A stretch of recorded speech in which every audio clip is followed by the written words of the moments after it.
Okay.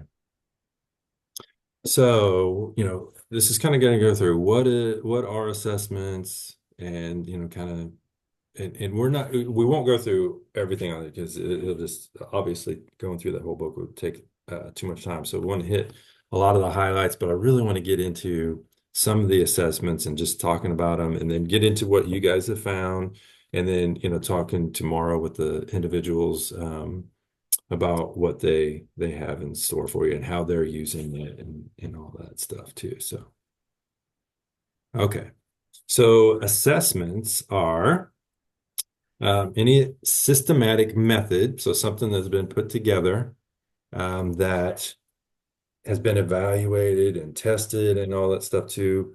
A systematic method of obtaining information from tests and other sources used to draw inferences about characteristics of people. So just kind of like what I talked about, um, we're looking for, so maybe for DISC or whatever, what I used that little assessment for was, okay, what's their personality type? How do they want to be communicated to? How do they communicate with others? And the reason why I did that is this job was for people who were more extroverted and outgoing. It was a salesy job, okay? So if I had somebody that came in and they were more introverted and things like that too, one thing that I would see is, say, when they were hired, in 2 weeks, they would have been so miserable in this job because it would have taken them so out of their comfort zone and things like that too, that it wouldn't have been good for either of us, right? I would never want to put anybody in a job that it's not meant for them because obviously they'd be miserable, okay? And could they adapt to it? Yeah. So that's another thing about assessments. Are people adaptable? Can they be adapted to, what's going on? Um, Things like that too. So you have assessments that test intelligence, ability. You have career assessments, right? Personality assessments, just kind of what I was talking about. Um, so you have your IQ, and then there's another one out there called emotion quotient, right? So what's your EQ or your emotional intelligence, right? So there's assessments for that too. Okay. So assessments are psychological assessments, is the application of scientific rigor, meaning there are people who have gone before us that have done a ton of research on these things over a vast amount. So Maddie, what you're talking about, the Gottman stuff, right? I read this book, it was Gottman, it's Seven Principles for Making Marriage Work. Okay. And in that, I think, so what he does is he brings people in this things called the Love Lab, and um he straps these things on them to test their heart, and then when they, get in an argument or something, he takes blood samples, urine samples, things like that too. He's testing every portion of this person, and they're in there for a weekend, and he videotapes them. And I think he did like 4,000 couples at one point. So that's where the rigor comes in. It's not just like I'm going to watch one couple. No, he watched 4,000 and he gets this data. And he says, based upon watching these people and based upon my counseling with them and all that stuff too, I can determine within a 92% accuracy if they're going to get divorced or not, based upon these things. So that's the scientific rigor that went into it. So it's not only observation, it's at how, so there's subjective and objective. We'll get to that in a minute. Um, Testing and things like that too. So that's where all the rigor comes in, to be able to have something that's accurate. Okay. So scientific rigor to the gentle art of figuring out what is going on before one attempts to be helpful, before one blunders into the most vulnerable moments of the intricate lives of others. So making sure that I am completely understanding about this assessment that I'm using so that the information that's given back to me, I can read it accurately and put it to good use. Okay. So other key terms that we'll go through: tests. So self-referenced, criterion referenced, norm referenced, um, those types of tests. So measurements. So is it a longitudinal test, and you'll learn all of this stuff in research. So that's why we're not going to go through all that stuff too, but what goes into an assessment, okay? So is it over time? Is there a lot of people in it? Temperature, they have measurements for temperature, stuff like that too. Um, Variables, categorical, continuous, independent, dependent variables, extraneous. So like I say, we're not going to go through this stuff because you'll get that in class. Have you guys taken research yet? Yes. Okay, good. So you learned all about that. Um, Purpose of assessments and counseling. So it provides the information that you need to make good decisions, right? And the beauty of doing the assessments is it's not you saying this, it's something that's out there that's proven, tested. And, so if you're going to go for a diagnosis, so here's an example. I had somebody come in that I was supervising, and they said, "Hey, I've got this going on. They need to be uh, tested." And I'm like going, okay. So based upon your level of education and everything too, if you need them to have this test that's going to be rigorous, like what this is saying, you need to hand that over to a psychologist so that they can do the test. And it's coming from somebody who has the credentials and all that stuff behind their name. And it's just like, it's not me counseling intern doing this and saying this thing. It's somebody who's has years of experience and they're saying these things and I'm taking this information. So I'm partnering with somebody. So it's like, I know I use this a lot. So it's like a general practitioner, a doctor. You go in and they help you with tons of different things. That's what a good counselor does. They can help you with many, many, many things, but there may be something that comes in where you need to get specific information. So you send them to a what? Specialist, right? So that they can assess for you, give you the information back so that you can give them the best care possible. Okay, so the provides the pertinent data. Okay, this process can be therapeutic because you are maybe asking them questions. And if I've got somebody who's interested in my care and they're asking me really good questions about who I am and all that, how do I feel about that? I feel I can trust them. They've got my best interest at heart, all of those things. So it's very, very good for the therapeutic process. And not only that, it shows, hey, I am giving them these tests and they're feeling cared for because they said, okay, this guy, this girl is giving me these tests, and so I know that they care about me and they're going to be able to help me. But we need to know about those assessments. You just want to throw them out there, right? Okay. So, what is the client self-awareness? And it kind of builds self-awareness. So if I give them these assessments, and it can build how they view themselves. It helps us ongoing monitoring of attitudes, knowledge, and skills. So when I see this word ongoing, so what I'm seeing also is it's something that I love giving this dyadic adjustment scale. We'll go through that here in a little bit, but it is something that I can give now, and I can give it 3 weeks from now, 6 weeks from now, 6 months from now, and it captures the information in the moment. So it's something that you can give over and over and over again.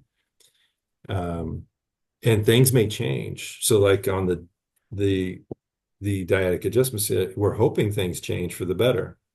We don't want things to get worse, but that'll help us in counseling. If we do see differences in scores and things like that, oh, that's a red flag. We need to investigate those types of things. So there are good assessments that you can give over and over and over again. Problem solving, so helps you to identify problems, helps you to make good decisions about their care. It verifies what you maybe you have as a hypothesis. Oh, so here's this couple that comes in. I feel that these are the issues. I feel that they have one person has anxious attachment and the other one has avoidant attachment. So I do what? I want to give them an attachment assessment to see where they are. Oh, yep, that verified exactly what I was thinking and seeing. So now I can really dive deep into helping them, things like that.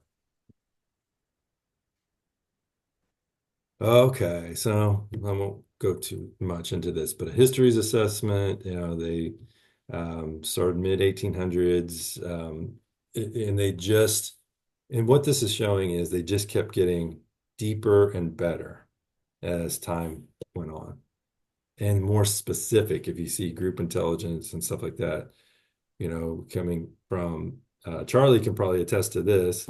If they are giving assessments in where he's at that they may introduce new ones and maybe not use old ones as new ones would capture better information. Okay, and then as time went on, if you guys haven't taken the vocational class yet, I think that's in next March. What you'll see in it is career assessments. And so those started after they say, okay, all these people are giving assessments, so let's give that for careers. And it kind of happened after the World War, after, people were coming in, so they were soldiers and they were coming back, and there's like, okay, we don't want to just turn you loose with nothing. You've learned how to be a soldier, now you're not that anymore. So how do we help you find a new career? Things like that. So that kind of came out of those types of assessments. Personality assessments, and it has the Woodworth personality data sheet, MMPI, things like that too. The DISC, the Myers-Briggs, there's so many different assessments. So how are they different too? What's the best one for me? What's the best one for finding out what information I want to find out, and so on. So how you can use them, professional discipline. So in professional uses, so if you're working in an HR department, how do I use an assessment to figure out this person, right? Personal training qualifications. Does this person fit within this role that we're putting them in, and so on? What's the type of issue that they're having? Um, let's see, previous testing. What previously have they gone through? And what were the outcomes of that assessment? And then test quality. Is the test good for what I'm using it for? Is it good at all? Type thing. So that you're going to be researching those types of things. Agency or setting requirements. That is one. So say there's somebody comes in and you're going to do an intake, and we're going to go through some of this. So there's this biopsychosocial inventory that we want to do, and it's an assessment, right? So we're going to give that to everybody that comes through, and these are all just questions I'm going to ask. So it has headings on it. What's the history of this complaint? But what it is, you can ask that right off, but then it allows you to ask your own questions after that. So you're going down this funnel. And so it's like, here's the overall. Now, what questions can I ask on my own? So if I'm doing that, how accurate is it going to be? Because I'm adding my own stuff in, right? So it gives me this heading. Well, it keeps me on track, right? As I'm asking questions, but allows me to ask my own questions too. See what I'm saying? Okay. Theoretical orientation, what's the theory kind of used behind it? Why am I doing, this? Um, in your book too, I guess there's a table that you can see, table 1-3 in your book. Okay, key questions for selecting the the assessments that you're going to be using. Who made the assessment, right? Was it based upon, I don't know, I'm just kind of throwing something out there. Um, if I feel somebody is suffering with depression or something like that, I'm not going to give them something that does not, it's not relevant and it's not going to give any information. It's just, kind of wasting time, things like that too. So, what's being assessed? What's being addressed? Is this the tool I want to use? Where is the assessment taking place? Let me open that up. What do you think about that? Where is the assessment taking place? How is that going to be different? What's going to be the differences in that? Well, so, and this is super interesting. You're talking about personality tests that you do. There was some sort of assessment I know I did when I got on staff at Abundant Life that I Mhm. had to, that it just, I got emailed these three links to take these assessments, and I was just doing it at a coffee shop. And turns out it was actually quite stressful. And I probably should have been sitting in somewhere quiet, not distracted by friends Mm. while trying to take this, and my scores came out absolutely terrible. And so it was like, but I didn't know I should have probably been somewhere else because I had no idea, So I think the place that you take the assessment does matter. So like if you're giving like a couple the written assessment or the online assessment, probably taking it with each other when they're sitting next to each other Okay. probably isn't the greatest idea if you're asking questions about what does he do well or what does she do well. So probably sending them off to their own little corners could be beneficial. That's awesome. And thanks for your personal experience too, but it is, it's like if you can think about your own personal experiences of taking a test somewhere. Okay, here's the thing. Think about if you're going for licensure, you're going to be taking this national exam, okay, the NCE. Would you want to be taking it at a crowded coffee shop? No. You want to be taking it someplace. For me, I get distracted at the littlest things. If there's littlest noises, I don't know why. That's just, and some people they can be in a crowded room and be just fine, but I can't. So I need a place that is going to allow me to do good tests, take good tests. So yeah, that's a great example, Maddie. Um, where is the assessment taking place? You're going to get, you know what? You could probably get different answers. That'd be another thing is like, okay, I give this assessment to this person, and this is what happens, right? They're in a crowded coffee shop. Here's another one where I give it to them, and there's no noise at all. And then here's another one and it's a counseling, and they're focusing on counseling things. Or it may give it to them in a place it may be outside in some forest or something, am I going to get and there's no stress at all because maybe this is their safe, happy place, right? So what kind of answers am I going to get back then? So it does make a difference where the assessment is taking place too. And what kind of Maddie was talking about too. So these were assessments for work and maybe even getting it in the mindset and taking them at work, maybe in a quiet place, but my focus is on at work at that time. So maybe in a in a coffee shop or something, my focus may not be exactly on work at that time. So I may give different answers then too. Good job. Thank you. That was good. Okay. When is the assessment occurring?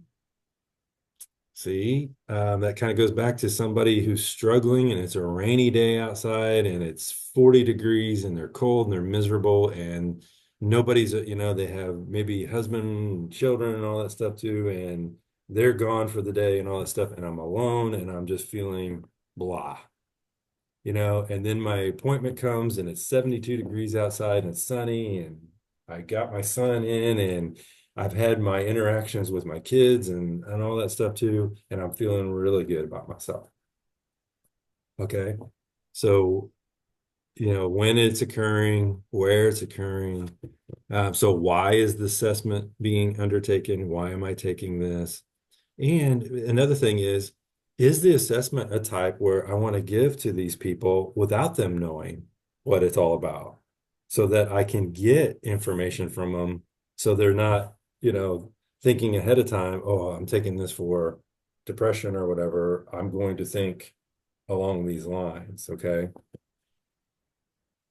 So I think that's, when you take tests, they, like the national test, it won't be, okay, here's a bunch of group tests, here's a bunch of vocational tests, here's a bunch of, diagnosing, they mix them up so that they can assess your overall. So how do you switch between, questions and things like that too?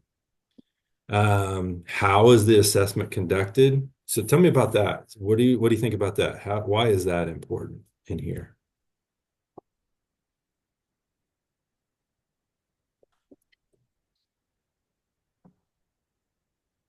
Why do you think how is the assessment conducted important?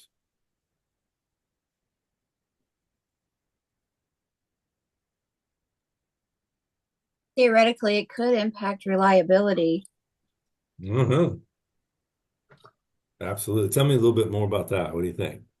Well, I mean, if the person administering the exam is giving leading comments or has maybe provided too much information, um, then you might you might sway their answers, Mhm. or even they may decide they need to try to answer to get a certain result. Very good. Yeah, so it could be compromised by them leading, right? So if you're sitting in a courtroom, what's one of the objections, right? They'll say leading. So you're leading the witness to answer in a way that you want them to answer, right? So maybe you give the assessment strictly on paper, right? Without asking questions. So it takes some of the guesswork out of it. Yeah, good. That's very good. Anybody else have any thoughts on that? How it's conducted? I was going to say sometimes that assessment has a particular or prescribed way of being administered. And if you misstep on the administration of it, then it could result in not having accurate answers or the accurate results, I should say. Very good. Thank you. That's awesome. So just like what Maddie was talking about with the Gottman and stuff, so there's three sections in it. If you give one section before another one, you're not going to get the best result. What if you give the interview before you give, something else? So you're not going to get the correct results. So there is a process that you have to follow in different steps. Very good. That was awesome. Anybody else have thoughts? These are all good. Thank you. Okay. Distinctions in selected assessments. Anybody know the difference between S data and O data from your research class?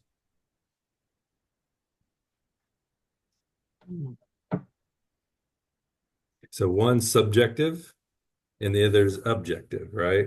So so subjective is probably the self-administered ones that you give to them. And objective is um,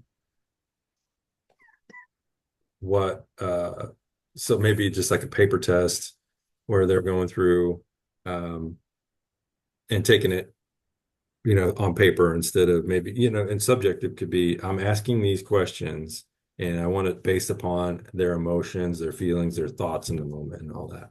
Okay, so individual versus environmental assessments, standardized versus naturalistic assessments, tracking current versus previous, objective versus projective assessments. And here's one that this is probably the most popular for y'all that you'll use a lot, especially in your research, qualitative versus quantitative. So qualitative tests are like Likert tests, where it says I disagree all the way to I agree. So those are qualitative. Quantitative are where you can assess by measuring something. Okay. So it's almost 10. Let's see. 8:30. Okay. So types of assessment methods. You can do group versus individualized assessments. What do you think you'll get out of those? You know, I'll tell you just a little story after this, but group versus individualized assessments.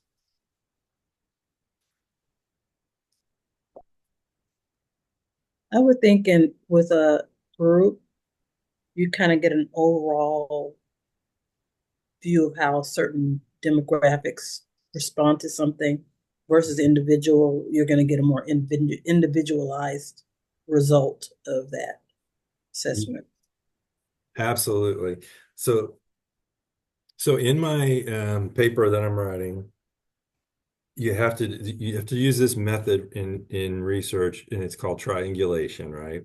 So I'm using 3 different methods to grab information along the lines of what I'm doing. So the first thing is I created this interview process, right, for the counselors. So I'm interviewing them and I'm recording all the information. And in this, I've got this cool software that it runs through, transcribes everything for me. Because if I had to sit through, I've got 25 counselors that I interviewed, and each interview is over an hour long. Okay. If I had to sit there and transcribe, I'd be here till next year. I'm not talking 2025, 2026. That's how long I'd be here doing that. Okay. So this thing, and the cool thing about this software is you're going through and you're able to color code and categorize and find. What I'm doing is finding themes of what individuals are talking about in their interviews. Okay. So that's one thing. So it's me interviewing, it's one-on-one. Okay. The next thing that I'm doing is I'm doing focus groups so that I'm getting them together and as a group, and I'm asking them questions along the same lines that I asked in the interview, but not the exact specific ones, right? So they're a little bit different. And then my third thing is I'm giving them a paper survey to answer. Okay. So what I'm looking for in this is finding themes. And what I'm finding out is as they get in groups, the mood or the answers kind of even change because the environment changed. Now they're with a group, and one person may say something, and the other person's their thought process may change from the way their thought process was, and it becomes more group oriented, right? And which is a good thing. So now I'm finding even new themes from that. And then I give this survey after all of those, after I find these themes and information, and I give this survey, and it kind of ties it all together for that, right? So triangulation method is a way to get better results from the information that you need. Does that make sense? So it's all about the assessments, okay? I guess I have a question though. Yeah. So if you're looking at these 2 different ways of assessing or getting an understanding of what people are thinking, whatever, in a group setting, do you think that, especially if you have a stronger personality in a group setting, that they could influence the whole thing and throw it off versus actually giving you a really good understanding of what the group is thinking individually? Absolutely, because you may have somebody who controls that Right. group.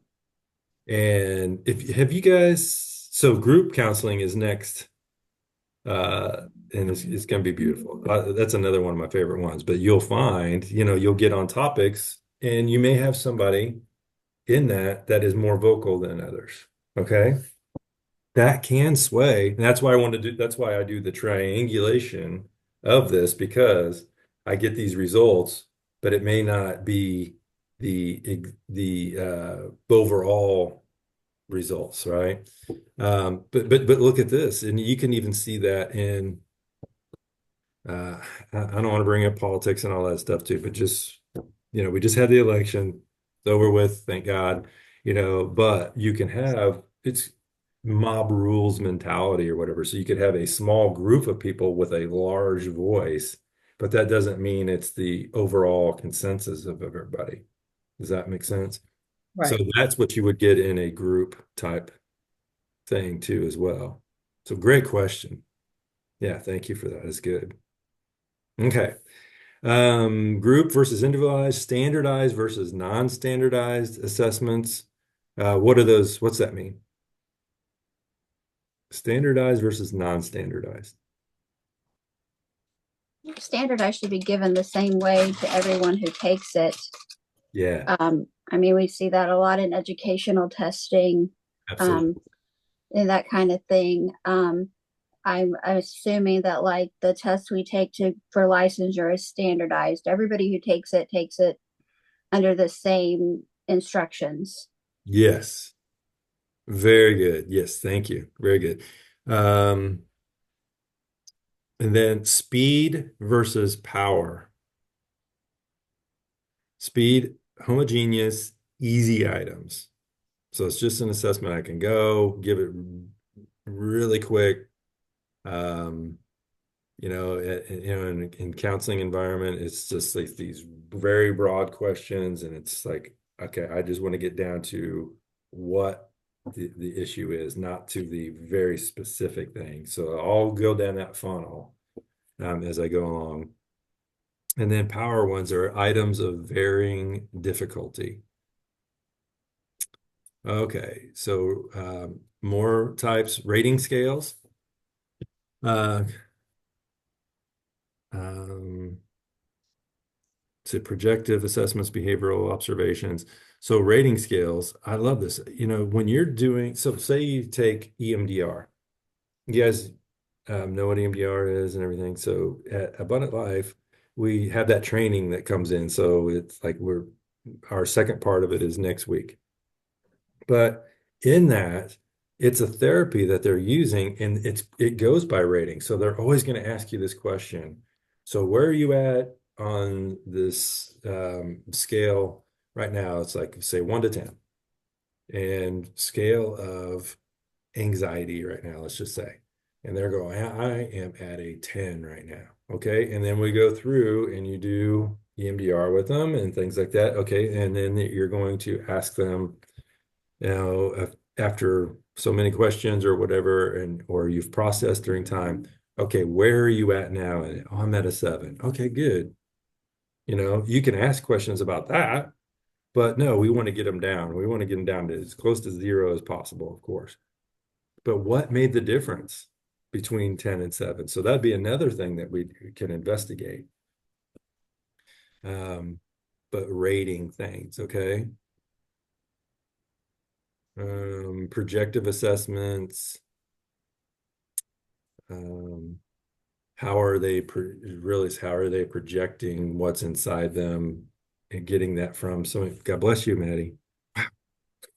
And then behavioral observations, and really this is a subjective thing too, because I could be observing people. And so we're going to go through that too. It's like when somebody comes in, one of the first things we want to look at is how are they dressed? If it's wintertime outside and they're coming in shorts and a tank top, that might be something we want to investigate. Why is that happening? Okay. So behavioral observations, I'm assessing them based upon the environment or something. So it's behaviors that can be observed and counted. Interviews, obviously structured interviews, unstructured, semi-structured, biographical measures, biodata, psychological or physiological measures, I'm sorry. So this is something like what we were talking about with Maddie, with Gottman, This is all he did in everything that he was doing when he was assessing everything. He was assessing their behaviors. He was assessing all of this stuff. And he put these monitors on them and he would monitor heart rates and their breathing, even muscle contractions, blood pressure, even their urine and blood, because he wanted to know when they were getting into arguments and everything, what type of things happened. So he could see cortisol and whatever, adrenaline, whatever differences in those things based upon how they interacted with each other. Dopamine, serotonin, he took all of those things into consideration. An overview of the assessment process, assessment of client's stage of change. So remember when we were going through these things, right? So the assessments, stages of change. This is an assessment that we're going through, but it helps us. So remember, we go through stages of grief. Okay, that's an assessment, right? Where are they within the stages that we talk about? Another thing, you can assess your counseling, right? So the very first one, the intake, we're in a certain stage. So then we're working on that. Then we're finding out things, and then we are getting into the working stage. That's an assessment in itself. Are they able to work on things, right? So we're assessing those things. Or do we need to go back? So we're always assessing something all of the time. Okay. 4 major assessment phases: test selection, administering the assessment, then we're interpreting the data that's coming in, and then we communicate the findings of what we have found. So we're communicating it with ourselves, or do we want to communicate? That's another thing we have to assess. Do we want to communicate with the person what we found out? So here's kind of an example. It's even in the ACA Code of Ethics, okay? So it say you are supposed to share, if somebody asks for their notes, you're to share those things. And there's an unless in there, unless you think it's going to be detrimental to them, okay? So now I'm assessing when somebody wants to know, what's my diagnosis or something like that, I'm assessing, would this be good for them to kind of know? Or and how did I come to that conclusion? So that's a big one, right? Because I think I even said this in our helping skills class. I had somebody that was coming through and they they were assessing everybody that they came across with narcissism. Do you guys remember that in the last class? Yeah. And so in supervision, I'm like, here's a lot of, we just kept talking about it. Well, it came out that her marriage had ended, but her husband then was this narcissist, right? So she was projecting, and she also, it was like she had gone through this trauma, this traumatic thing. And so she was seeing that in all the, males that were coming through. So yeah, so there was some work to be done there. So that was an assessment that we were kind of doing, assessing that, okay, but then we were taking the history of this and there was some trauma involved with this. So let's work through that to be able to help. Test selection. So how are we going to select an assessment? Okay. There's this thing called a mental measurements yearbook. So each assessment that's been done and all that stuff too, that's published and all that, they should be in this mental measurements yearbook. I remember 10 years ago, I looked at that stuff. I don't even know if it's still around. You guys I'm sure it's something along those lines it is. Tests in print, right? So what are tests out there? So those are reliable, valid tests that they're have been published. Tests and test critiques. This would be another one for you, Charlie, right? So what are tests out there? What are test critiques? The like the MMPI, things like that you talked about, Susan. Uh, uh, is there a test critiques out there for it? And then counseling related journals. You know what I would include in that, even if it is from students, are dissertations that people have written. I'd go out to those things because they will have a very good literature review over and whatever assessment that they're assessing for their papers. So you'll be able to get, some good information from that. Okay. Locating specific assessments. Google's good for all that stuff too. So Google, your assessment and information. Be very careful about the information that you're gathering from it, from Google. Is it reliable? Where's it coming from? Okay. Administering a test, considerations based on the test format, expectancy effect or Rosenthal effect, stereotype threat, maximizing an optimal administration for clients. Okay, providing structure. We talked about this a little earlier, providing the structure, reviewing conditions for better performance, testing conditions and accommodations, and so on. Am I providing them the environment that's going to give me the best or the optimal information back? Am I going to be in a crowded coffee shop? So we want to put them in. Thanks for that information. That was good. Yeah. But see, now you understand. So it'd be very interesting if you took that where you did, and then you went back and you went to a place where, you could be, in a place where you could think better or something like that. Okay, considerations related to test interpretation. So is it hand scored versus computer scoring?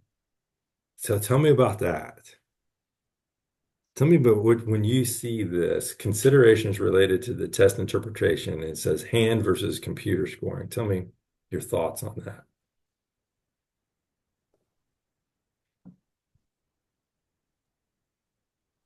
So one interesting thing about the Gottman is they have an online version that you can do, Mm-hmm. and it will computer score, but it just pops out the final score. So they take it at home and it pops out the final score and like a summary of the results. Mm. But if you hand assess it, like I have the whole like ginormous guidebook right here, Yeah. and if you hand do it, then you can see like the breakdown of each of the different assessments and what the individual scores were in each of those areas on your own, which could make it less accurate because then you're trying to do all the math and all that kind of stuff yourself. Yes. But it Yes. also provides more information. So it's kind of like a six and one, half dozen of the other. That's very good. So yeah. So yep. So there's human error that can occur in some things. But the other part is you're taking some of the things out of, emotional or what wise, and maybe you want to take those things out. So think about, as we just went through the election, everything too, without getting into politics or whatever. Just think about, you go in, you vote, and you're doing it on paper, right? And then you hand it in and you're putting it through this machine, and you're um, relying on that machine, the accuracy of it. So what do they do?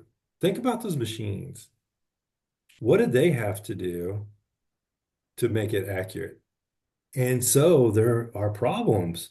So I forgot where it was at. Was it Pennsylvania, I think that they had an issue with the voting. Some of the records that were coming in, there was a glitch in the software that they were using. Okay, so they had to go back and redo all of that stuff too. And so, went to the courts, and the court said, okay, we're going to allow people, more time to vote and all that stuff too.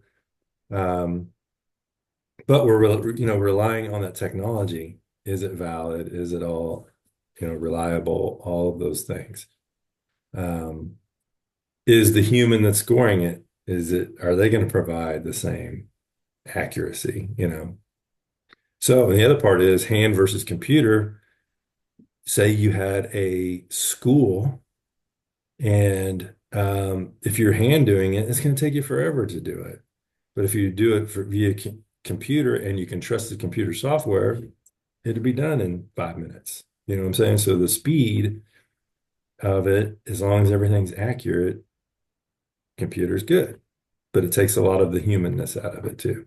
So finding an assessment, what's the best way to test it, to administer it, all those things. Computer-based test interpretations, we kind of went over that. International Test Commission guidelines. Those are guidelines for, administering and administering the test and everything. Okay. Monitoring client progress and evaluating counseling outcomes. Okay. Progress monitoring, feedback enhanced therapy. What do you think that means? We kind of went through it just a minute ago, but so basically it's something that you can administer and you get feedback back every once in a while. So you're just like the dietic adjustment scale. I know I'm talking about, I need to bring it up for you guys here and talk about it a lot. So we'll go through that in a minute, but outcome assessment, comparing a score to a desired score in another group. It's in the diet. Actually, as soon as we get done with this slide, I'm gonna bring it up because it's got a lot of this in it. Comparing a score to a desired score in another group.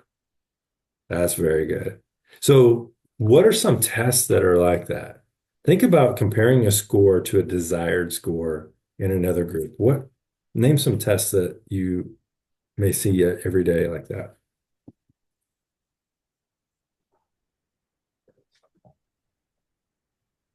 What do you think?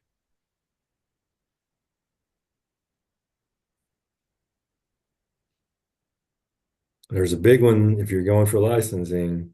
There's a big one that you'll be taking. It's called the NCE. Okay. So what they're doing is, so this is the beauty of it. The scores change, but it's based upon the national average and a set average that they want you to pass. Okay, so it's based upon the national average. So that's a score that's desired for you to become a counselor, right? X and above. And it changes all the time based upon because the questions change. But they take a national average over a period of time and say, this is where you need to be licensed, okay? Comparing a score to a desired score in another group could be IQs, things like that. So maybe there's an IQ test that's out there where you have to pass a certain IQ test. I don't know. Comparing a score to a particular criterion. Also, judging whether a baseline score has changed. What could go into that? Think about that for a minute. Judging whether a baseline score has changed, what could go into that? So In education, we saw this, the baselines went down during pandemic when everybody switched online. End of the year testing and that kind of thing, the scores plummeted. So the baseline for the following year changed. What was behind that, you think?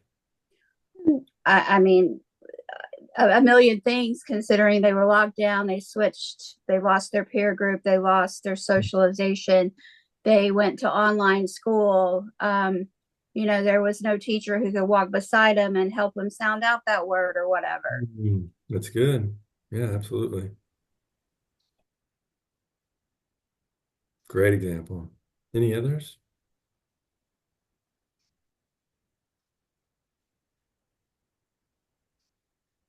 Okay.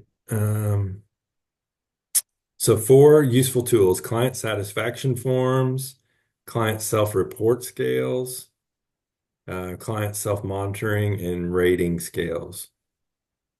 So those are all good examples in counseling. So client satisfaction forms can go in.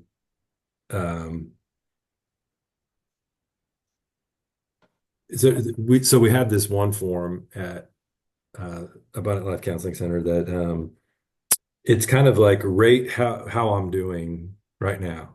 Not me rating them, but them rating themselves. So to go through, and the cool thing about it is they'll go through and say, there's a rating scale, it's got 5 questions on it, and they rate. Well, they rate how they're doing and then how they're doing in therapy so that you can take the score that you get, and then you put it on a plot.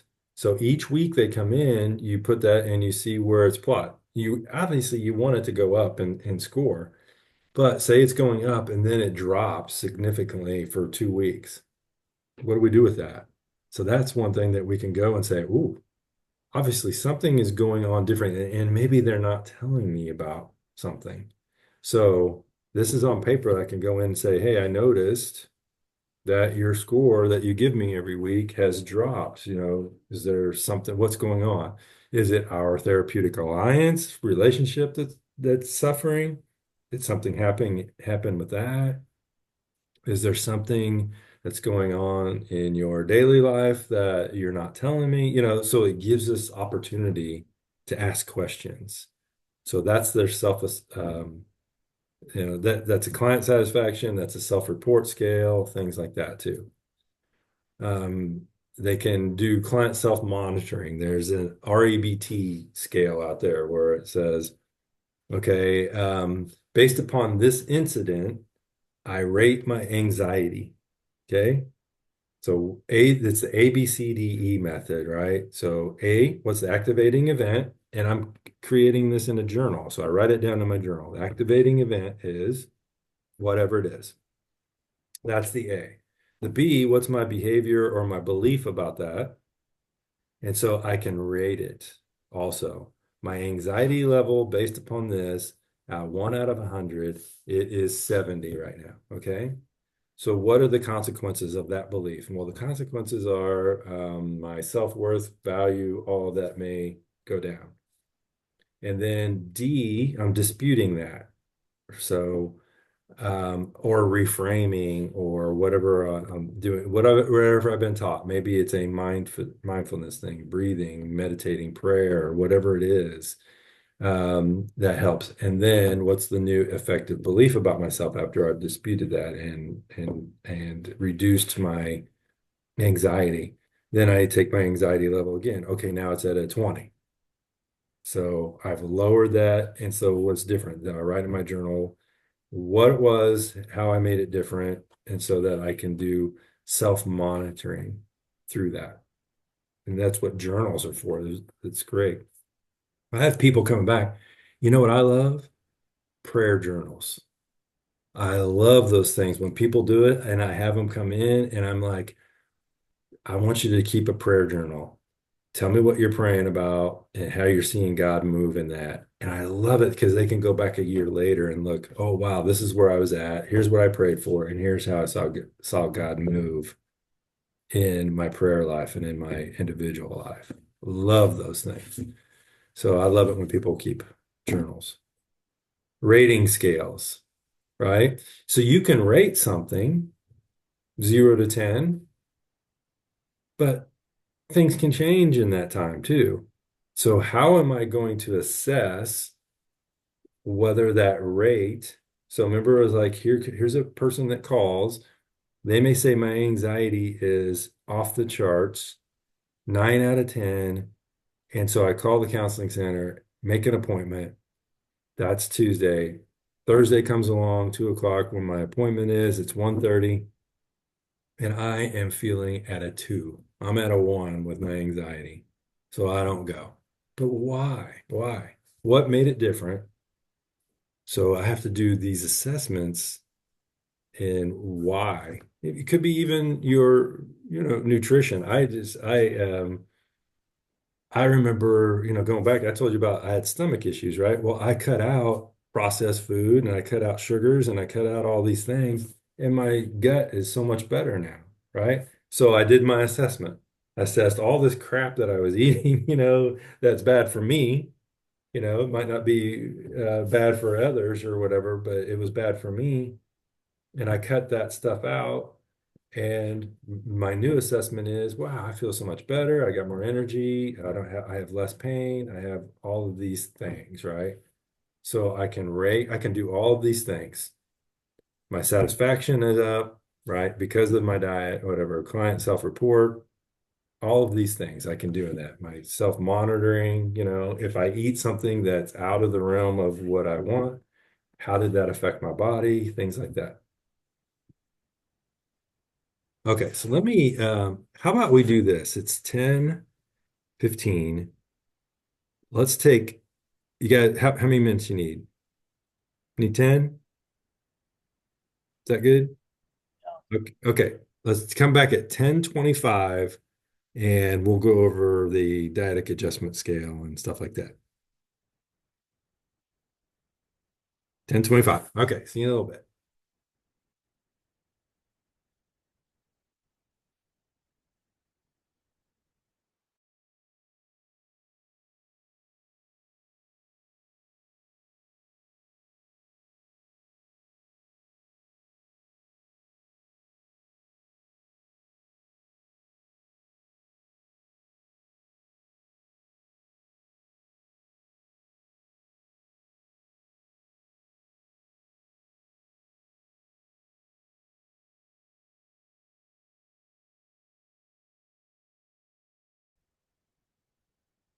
Okay, so sorry about that. I had to figure out how to put this back.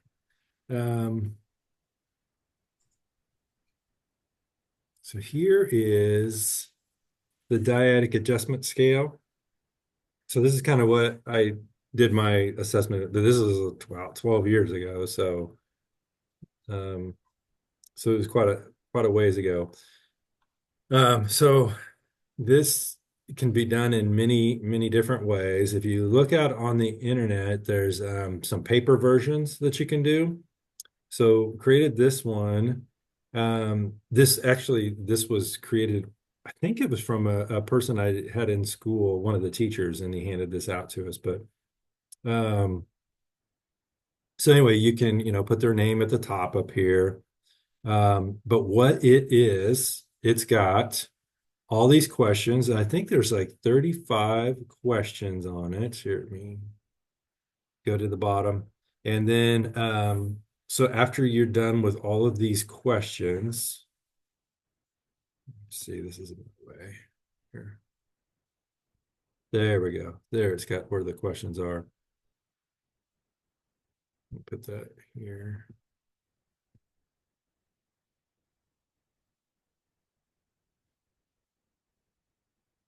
Okay. Okay, so it's got these questions on it. So 32 questions here. I think I said 35, but it's got 32.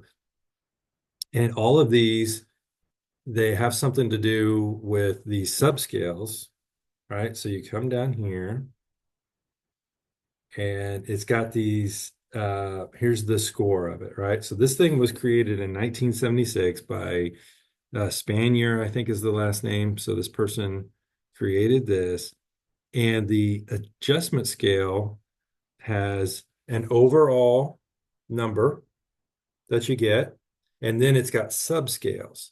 So remember when we were talking about that before, there's an overall number, and then you've got subscales. So the subscales are, okay, how are they doing in different areas of their life or whatever we're measuring, okay? for marriage, if we're measuring their marital, what's going on in their marriage, where can we hone it down into where the issues may be? Okay. So the subscales are consensus. Do they have consensus in what, uh, in their thought process and their ideas and how they come to conclusions, things like that? Their overall satisfaction, what does that look like in their marriage? Cohesion. Do they like doing things together? Um do they make decisions based upon each other? Things like that. Cohesion. And then affectional expression. Um, so you can see here, there's a line, it says between divorced and married. Okay. So if you take this assessment and your number is at 71 or below, then that's a heavy prediction that they're headed for divorce. Okay. Now, if they're to remain married, it's at 115 and above. Okay. So under this consensus here, you can see like the score of what people who have been divorced would get: 41, 22, 8, and 5. Those are all. So we'll do this assessment real quick, but you can just kind of see the numbers in here. So how you would judge things. Okay, so let's go through. And so, like, number one question, handling of family finances. And so what you're looking at is, do they always agree upon it? Do they almost always agree, occasionally agree, frequently agree, almost always agree, or always disagree? Okay, you're going to go through that and figure those out. They're going to take that test. And then we'll go through what the measurement is here. So let's say they're taking this test and they put, they almost always, so the handling of family finances, they almost always agree. This is one side. Let's take it from the husband's side. He's like going, yes, we almost always agree on family finances. So he puts an X there. So what happens? Puts a 4 in there. So it's 5, 4, 3, 2, 1, 0. Okay, 5, 4, 3, 2, 1, 0. Okay, so it puts the number 4 in there. Okay, so the next one you go down is, okay, question 2, matters of recreation. Do we like doing things together, like going for bike rides, walking, playing sports together? Do we or do we not do it? He's like, okay, she doesn't like doing anything that I like to do. So the frequency of doing that is very low. So I'm going to put, we frequently do it, but not a lot. Okay. And so that gives a score of 2. Okay. Religious matters. Yes. We go to church together. We pray together. We do everything. We don't really do Bible studies together, anything like that, which I would like to do. So, but we almost, we pretty much agree on this stuff. So I'm going to put almost always, because we do all of those things together. Demonstration of affection. And okay, what does that look like? We kiss, we hug, we do all that. We demonstrate that we love each other. And yes, almost always do that too. So that's another 4. Okay. Friends, we have the same friends. And we like, but you know what? I have, so this is hypothetical. So I'm the husband and I'm like, you know what? She has these friends that just always get up in my business. And I'm not too fond of them. And she's always going out with them and it distracts away. So you know what?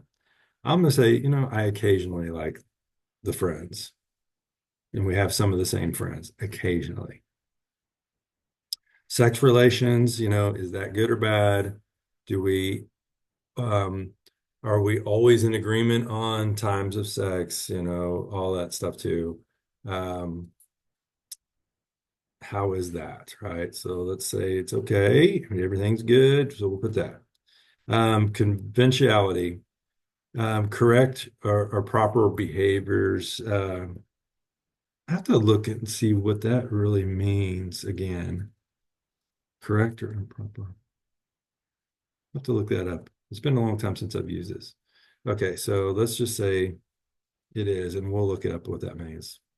Or somebody can if they want to. Philosophy of life.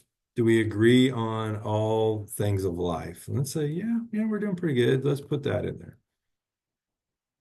Ways of dealing with parents or in-laws. As you get married, that one of the first things is how do we get along with the involved? And so, are we, following Genesis where it says leave and cleave, right? So we become one family, and or how much are the in-laws involved? Yes, they're babysitting and things like that, but you know what? They pretty much keep out, and we're able to make decisions on our own and things like that too. So let's say, yeah, that's pretty good. 4. Aims, goals, things believed that are important. Do we have the same goals? Are we striving for the same things, individually and as a couple? You know what? We're doing fairly good on it, but it can improve. But I'm going to say, oops, that it's occasional that we have the same beliefs and everything. Amount of time spent together, that could always be better. So I'll say that. Making major decisions. So, are we making decisions on everything? Like our major purchases, having cable TV in or how are we making these decisions? Do we do that well together?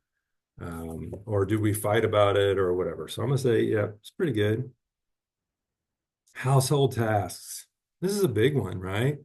So household tasks could be, does the husband clean up after themselves, or do they share in the work? If both people work, do they both share in the housework as well as, working outside of the house? And I'm gonna say, he could be better, each one could be better. Let's say that. Leisure time, interests, and activities. Do we allow for that? Do we have the same ones? Are we together on that? Do I get to go out and do my own type of thing? Do we agree on these activities? And say, yeah, that's pretty good. Career decisions. So that could be one where it's like, we get married, and my thing is, I thought that as soon as we got married, that she was going to quit her job and we were going to have kids. Well, and she's like, no, I don't want to, I love this job. I don't want to quit it. And we could do both. So are we on the same lines of what we should be doing as a career? Let's say, yeah. Okay. So you can see up here, it gave the tests in here. So it's tallying all of these tests or scores. So then we come down to 16. How often is divorce discussed? Do we discuss divorce at all? And, when we get mad, does somebody throw the D word out there, right? And let's say it rarely happens. You could say never, rarely, occasionally, most of the time, all of the time, which would be good, bad, not good, of course, and it would be bad. How often we leave house after a fight? So it was like Maddie was talking about. So Gottman would say, hey, it's okay to take a pause for about 20 minutes so that we can emotionally regulate our system and then come back to it. Or even just say, hey, you know what? I'm emotionally dysregulated today. I need to talk about this tomorrow or something. But as long as we agree on a time to come back together, or does the person get mad, storm out of the house, and leave for, a certain period of time or days or whatever? How often do we leave the house as a fight? Let's just say that this person says occasionally. How often they think things are going well? Am I secure in this relationship? How are things? Well, I think most of the time I'm pretty good. Okay. Do you confide in your mate? That's important. Can I trust that if I tell my mate something, are they going to take this and hold it against me later? Or are they going to hold that and we're able to talk about it and I feel safe and secure with this person? So let's just say that more often than not, that's the case. Do you ever regret being married? And that could become, a fight as well, right? Do you ever regret being married? And let's say most of the time, no. Wait, let's see. Or rarely. I'm sorry. So let's say rarely I regret. Wait. Do you ever regret being married? Rarely regret it. Okay. How often do you quarrel? So we don't quarrel much. So let's just say rarely. How often does the person get on your nerves? Let's say rarely. Okay. So the next one down, do you kiss your mate? Daily, almost daily, occasionally, rarely, or never. Let's say almost always, daily. Do you engage in interests together? And let's say almost always. Now let's say occasionally. Okay. Have stimulate. Okay, so the next is, this is really goes on communication. So how well do we communicate together? Have a stimulating exchange. Meaning we really like to talk to you. It's like, how often is it? It's daily or 1 to 2 times a week. Or is it all the time? Yes, every time that we get in, we can have a stimulating exchange. We're always doing that. Or is it not even one time a month? Or is it never? So let's go, you know what? We're compatible in most things, but I like talking about school stuff and my spouse doesn't like talking about that. They like talking about something totally different. So we really don't have these exchanges that, we really enjoy together. So let's say we do it 1 to 2 times a week. We'll have some good discussions. How often do we laugh together? Very important, right? So let's say, is it daily? More than that? Is it all the time? So let's say, yeah, we're pretty good.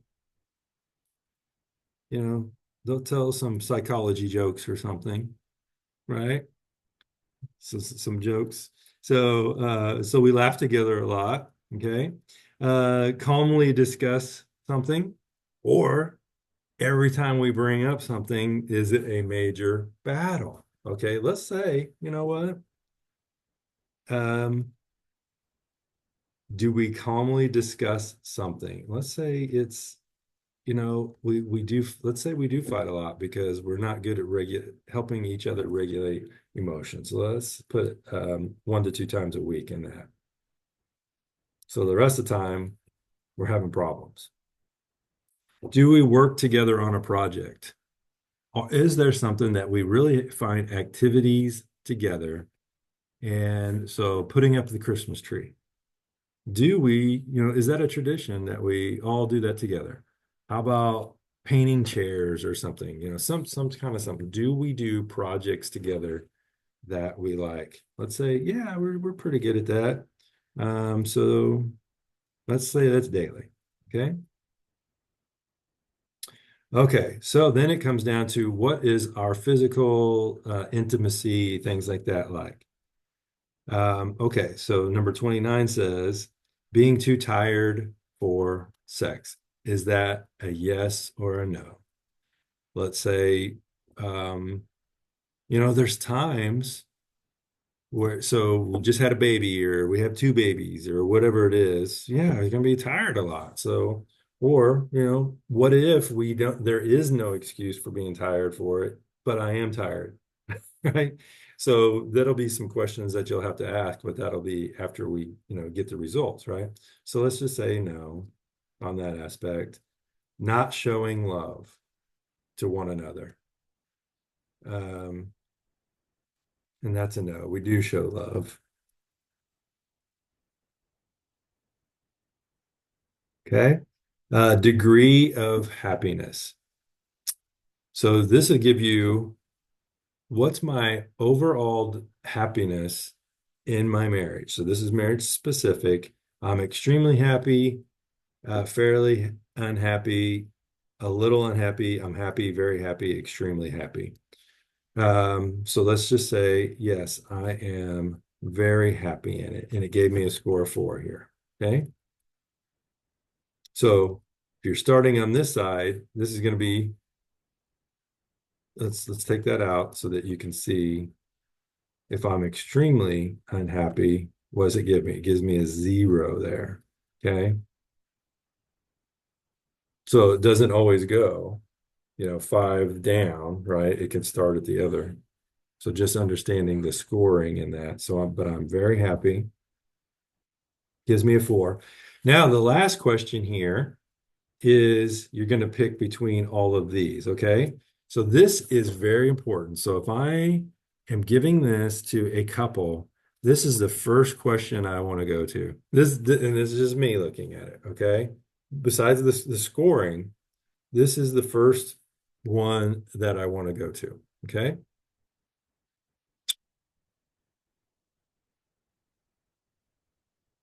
Okay. So it says, I want desperately for my relationship to succeed and would do almost anything to make it happen. Or I want very much for my relationship to succeed and I will do all I can. I want very much for my relationships to succeed and I will do my fair share of it. So as long as they are working at it, I will work at it. Okay.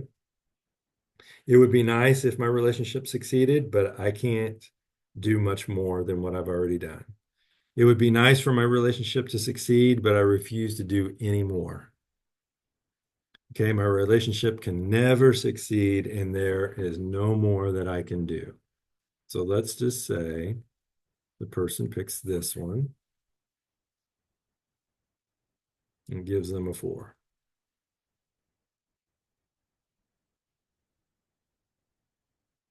Okay, so make sure that we've got everything here.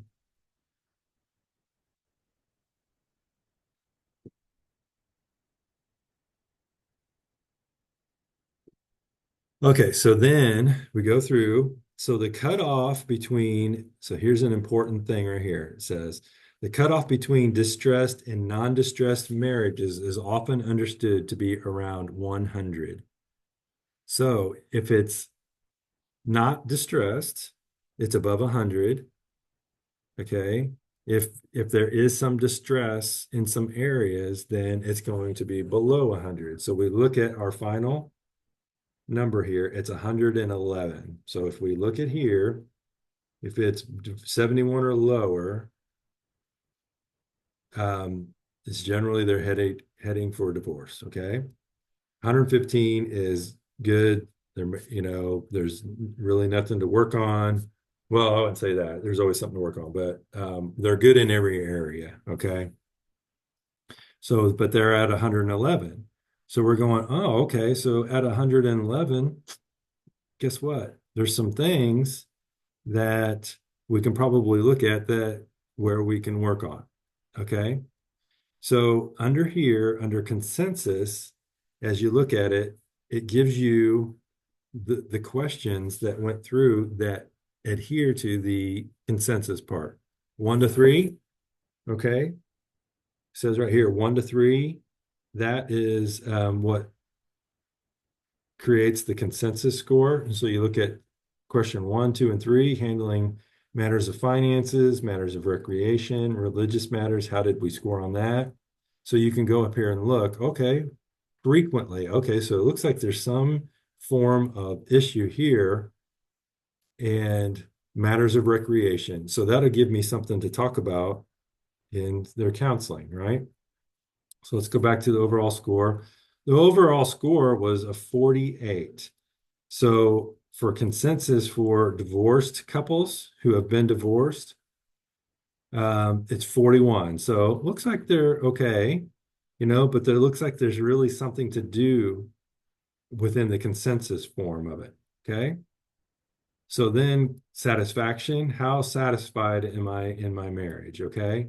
So it says satisfaction, divorced rate, when they took this scale and they interviewed divorced people or who were getting divorced or whatever, this is the number they came up. It was 22. But you can see this person's at a 37. Well, that's pretty good. So then you could look at the questions 16 through 23, 31, 32. That is, those are the questions that you could look at for that come up with the satisfaction.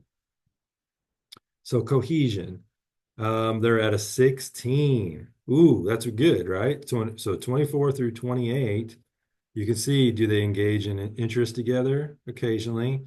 And then 25 through 28, having stimulating exchange, laugh together, blah, blah, blah.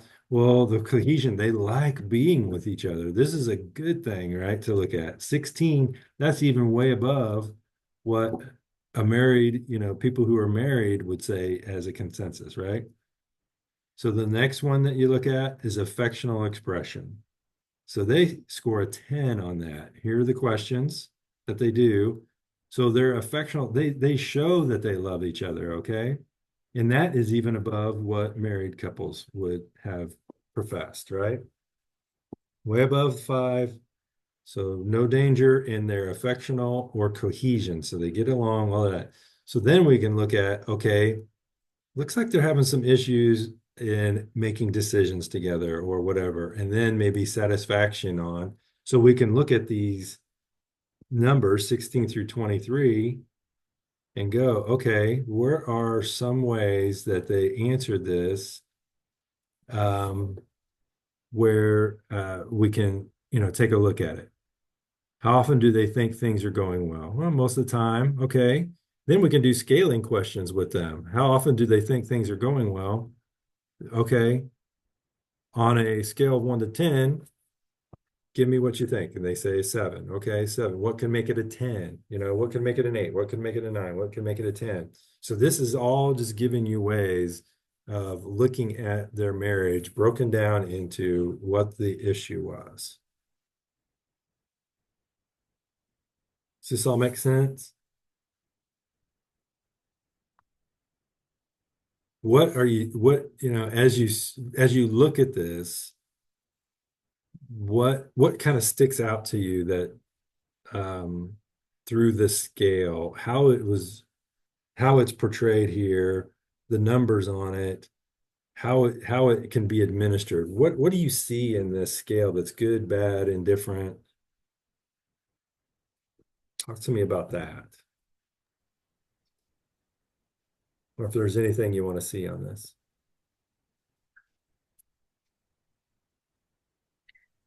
I wonder if there's ever how do you deal with when the data doesn't agree, essentially, where it's like, oh, they gave a really high satisfaction score, but then they don't have any affection towards each other, they don't spend any time with each other, and they don't agree with each other on anything. Very good. That's great. Very good. That's a very good question. Yeah. So what kind of questions would you ask then? If a couple's sitting in front of you and they scored that way, what makes it so? What kind of questions would you ask? I probably would bring that up because then you're presenting these scores to them, or at least you're using this to inform how you counsel. So, like, I suppose that discrepancy is still information, even though it's technically like, okay, why? I would be curious as to why they reported such a high satisfaction score.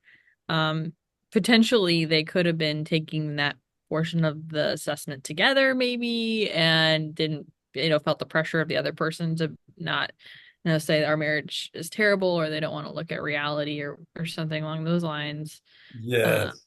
Yeah. So those are all great. Let me kind of go through scenarios of when I would give this. So I would give this out. A lot of times I would have them do it individually so they couldn't see each other, maybe put them in different rooms or whatever. And then I would take it back. And then a lot of times I wouldn't give them, I would just use this for my own personal. I wouldn't give them the scores. Or sometimes I would, just depending on how I felt that they were going to react with it. So, what would be some reasons why I wouldn't want to give it to them?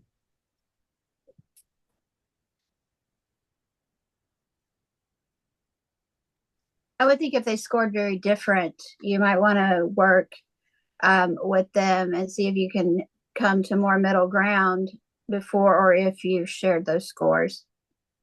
Yes. Yeah, let me I'll go back to kind of what I'm saying in that aspect. Thanks, Cindy. It's So sometimes I would give them the score and I wouldn't give them I'd give them the test, but I wouldn't give them what the score is because if we went through it and somebody answered in a way of like, oh, I didn't know. Well, that can be good and bad, right? You could give a say like, well, here's where your lowest is, but I want them to be, at a place where they can accept these scores with each other too. Or is there something that we have to do work on and then maybe give this test to them later to see, if it's getting better in that area? Because one person could take it and their score could be 100 or above, and the other person is at 80, and they're like, then they're already taking it, well, or they're maybe it's at 70 or something like that. Can this marriage be saved? Yes. But they see it as there's no hope, right? So that may be a reason why I don't give them, the test results or anything like that, and it's only for my own to see where they need help. So here's one thing that I did do. So I took this dyadic adjustment scale. I had a professor I was working with at the school I went to, and he was from Africa. So he was going back to Africa, to Nigeria is where he was from. And he was going back to there to a conference. And I said, hey, I would love to do a study. I want to do a study on this dyadic adjustment scale in a multicultural aspect. So I want you to take this back and give it to, he was going to a marriage conference, right? And he was working it. And I want you to give this to the people there. And he administered it to, I think, 200 different couples were there. And so it came back. The funny thing about it was the general consensus of it was men were over, I hardly got any results back where the men were below 100, and they were generally at 115 and above. All the men were. I can't, and then I did the scores of the ladies, and they were the score dropped significantly. Overall score was different, but there was difference in the way the ladies scored it compared to the men. And it was all a cultural thing. Okay, so I did that, took it. I wish I think I have the results somewhere, but anyway, So then it allowed me to he went back and uh he knew the the people, and he was able to ask questions and stuff like that too.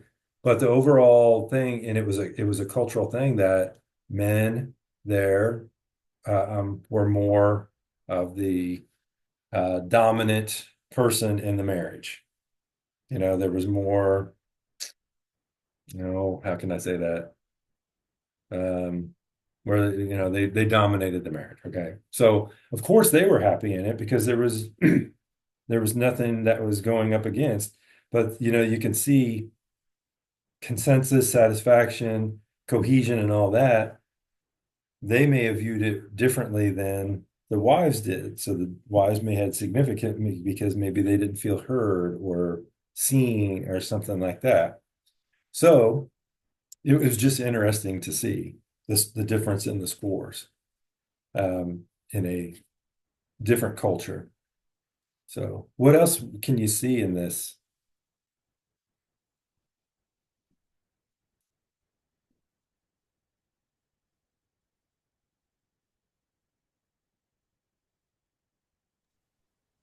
To me, it shows specifically what needs to be worked on and what needs to be addressed first, and what's working and what isn't working. I love that, Susan. Absolutely. Yeah. So what needs to be addressed? And then I can have questions surrounding that too. So let's see, okay, so let's look at this. Um, Satisfaction.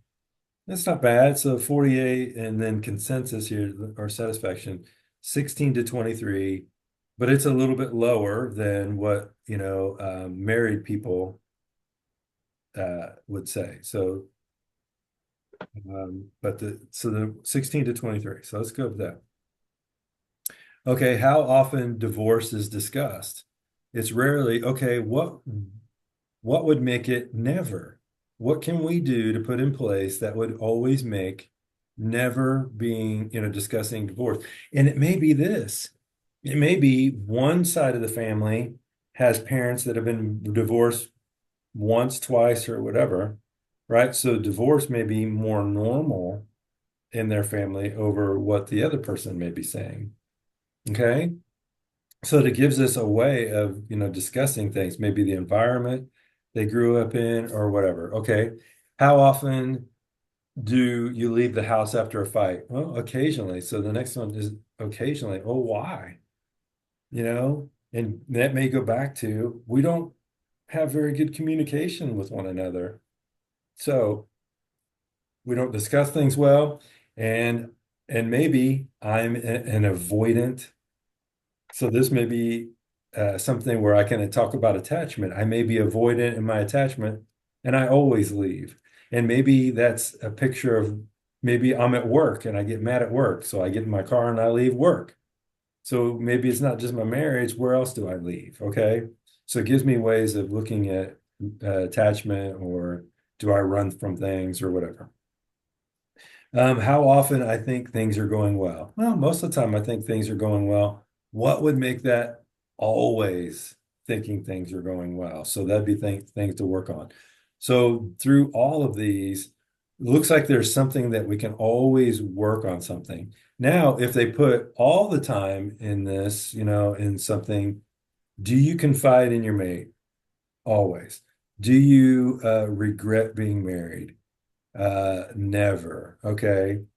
What if one person puts never, but the other person says, yeah, a lot of times I wish I wasn't. Okay. Or how often do people get on your nerves? Maybe one person says never, but the other person says more times than not. Okay, why? Maybe it's because one person is more dominant, and one person looks at the other and say, well, they're more dominant and I can't get a word in edgewise, and so that gets on my nerves. But I can take that and I understand that about the person, so it doesn't bother me so much, or whatever it is. Okay.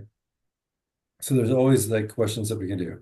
But here, like I said, the very first thing I come down to is this question 32, where it says, I want desperately for my relationship to succeed and would do almost anything.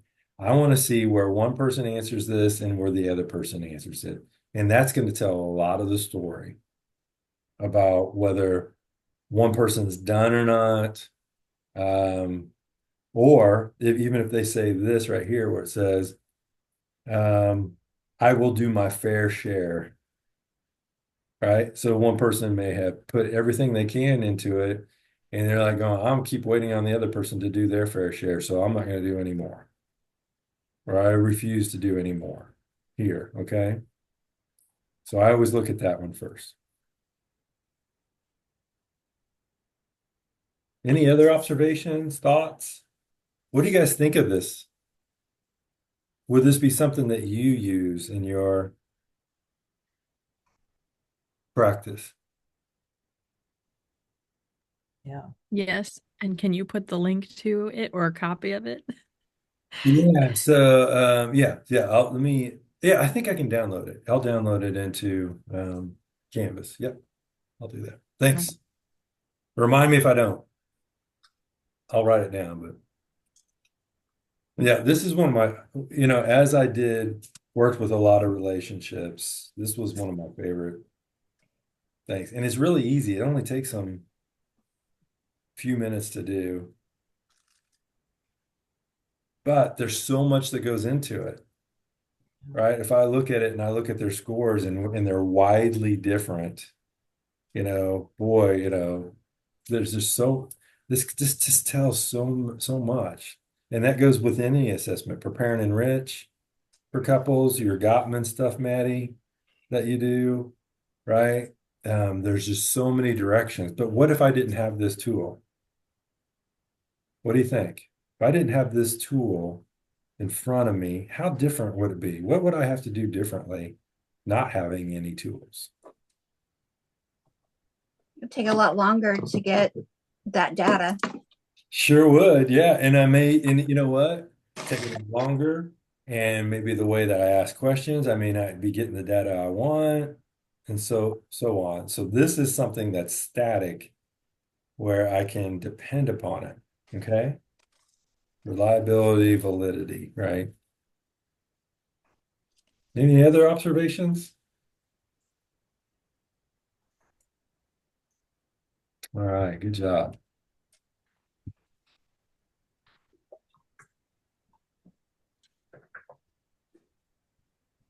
Okay.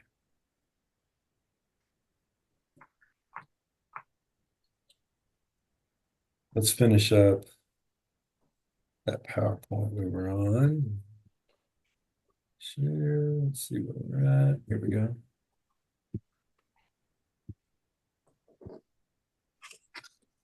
Okay.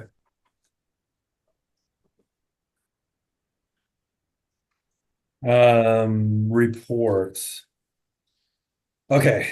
After assessing, report writing is the important skill to communicate your results to others. Okay. So with this dyadic adjustment scale, I can just go along. I don't have to write up a full report on it, but if I'm doing notes on it, so say I'm doing my SOAP notes and I go along and want to put that in there. So I put the score in and I do notes on it. So this is what I observed. These are the questions I asked and all of the information that I gained, and I put it in my notes. Okay, so say I want to do this test again. Maybe I do it every 6 weeks. So 6 weeks later, I go and I do that test again. I want to go back and see what questions did I ask, what did I observe, all of those things, so that I can see what the conditions were and all that, and understand how I did this assessment. Okay. So I kind of wrote a semi-report. Well, there may be some out there that you have to do a huge report on. Okay. So report writing is the most important, or is the important skill to communicate your results to others. How do I want to communicate these results? Verbally or in an assessment? So like Prepare and Enrich spits out this assessment And so and it's got these scales and all of that stuff too, charts, all of that. So it tells the story, and then we communicate it in a different way. So know your audience. How do I want to report this information? So know your audience. Is it going to be in court? Is this a referral? Maybe I'm doing an assessment and I'm going to refer out to somebody. I've got a friend of mine who works with people with autism, right? And so maybe I have somebody that comes in and I suspect autism, um, but I want to refer out to him. Maybe I want him to do a report for me that, he has all of these assessments and he knows what assessment to pick, and that's going to help me in my most. Well, I want to give him all the information I have, notes wise, all that stuff too, so that he can go, okay, yeah, this is what Doug's looking for. And this is the assessment I'm going to use to report back to him what I need to report. So know your audience, right? So what about the client? How do I want to communicate these results to the client? So maybe I want to give them this assessment, like prepare and enrich. Or if there's some assessment I don't want to give them, like the dyadic adjustment scale, maybe I don't want to put that in their hands so they can see every little thing. Maybe it's just for something I want to, or maybe I do want to put those in their hands so they can see. It gives them hope. It gives them, okay, this is where we're good, where we're not good, things like that. Can I ask a So, question here? sure. When you're working with teens and you've done an assessment on a teenager, at what point do you give the teens the information versus just the parents, or do you never just give the parents?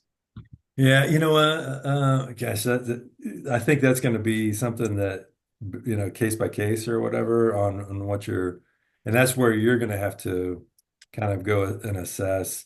Um, like, do I want to give the parents this information or just give them how I interpreted things like that too? Was the report, is the report that I'm giving to them verbal and just what they need to know and to help educate them on this is what my findings are? Or if I say, well, I believe they have autism, okay? And then when the parents goes, well, how do you know that? All that stuff too. Well, here's my thorough assessment. This is how they answered all of these questions. It's based upon what I've observed, but it's based upon these things. Mhm. Yeah. Does that help? It does. Would you ever not give the child or the teen the answers because the parents didn't want them to have them? Hmm. Hmm. I guess I'm wondering where the respect for the parent line comes in there.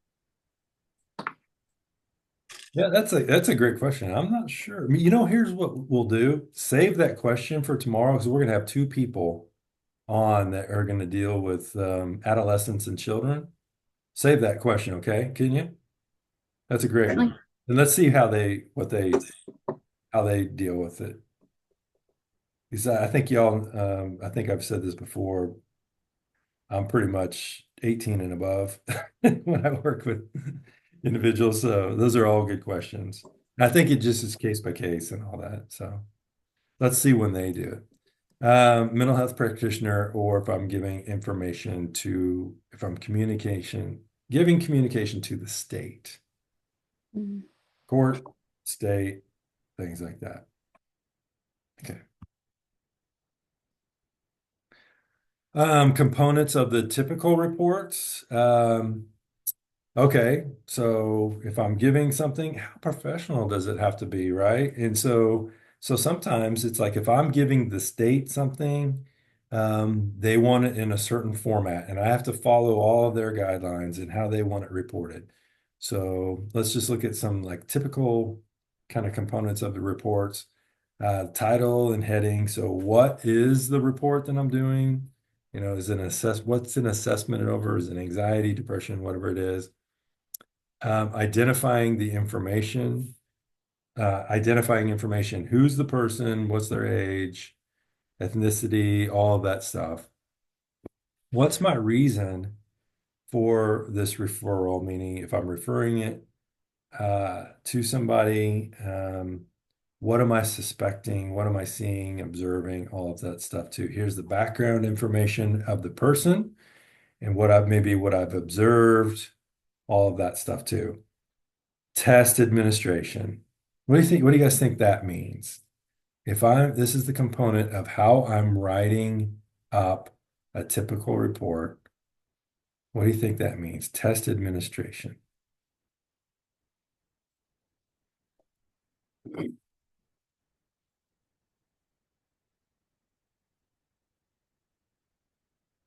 And what? I would think of like how the test was administered, like the environment that the participants were in when they took the test and things like that.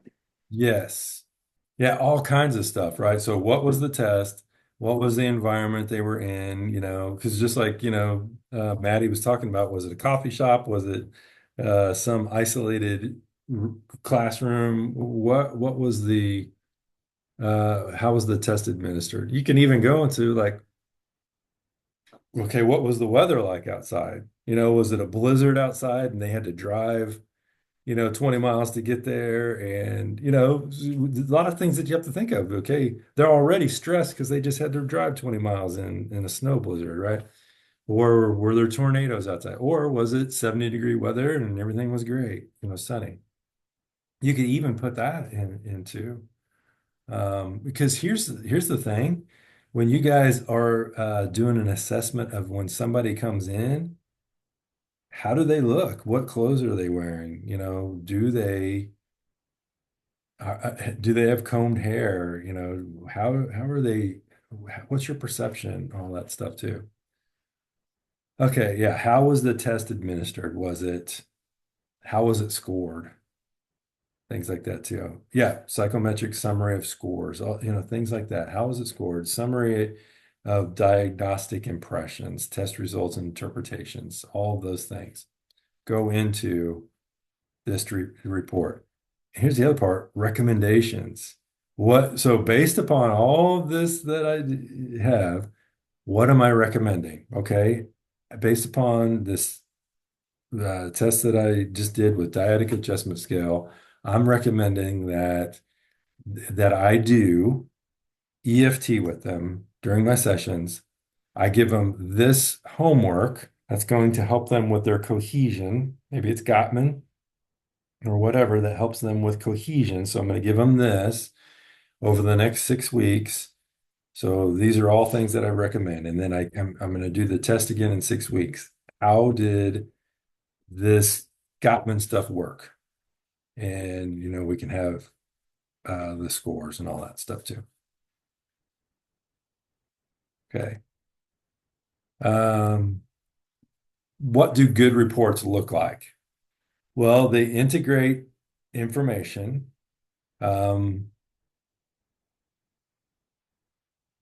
So my report that I'm giving, so I'm writing one to Lauren, okay, about what my findings were on a couple. And it says, so I integrate this information on maybe here is what I've seen over the last 6 weeks. So kind of take a summary of my notes, put it in there. So then I gave them the dyadic adjustment scale. This is what my findings were. So I take those findings and put it in there. How is that going to deal with the information that I have, right? What my findings were, how does that integrate into the information that I already have?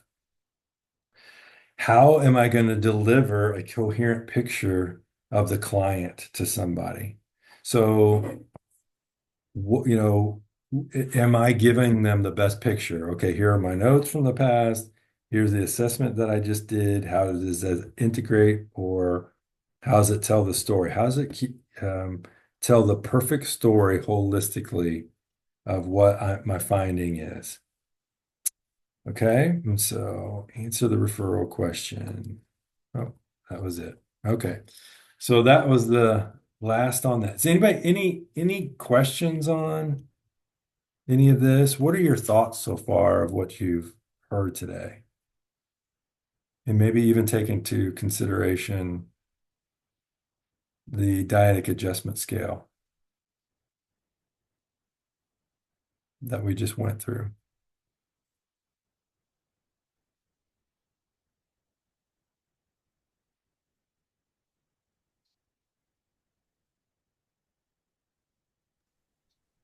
I think that that the example of the dyadic adjustment scale really helped me see how clearly doing these assessments can help you as a tool to get focused on what to work on and what not to work on, or what's working and what needs some work. So that really was a great example, to me at least. Awesome. Yeah. So thanks, Susan. So take that, what you just said.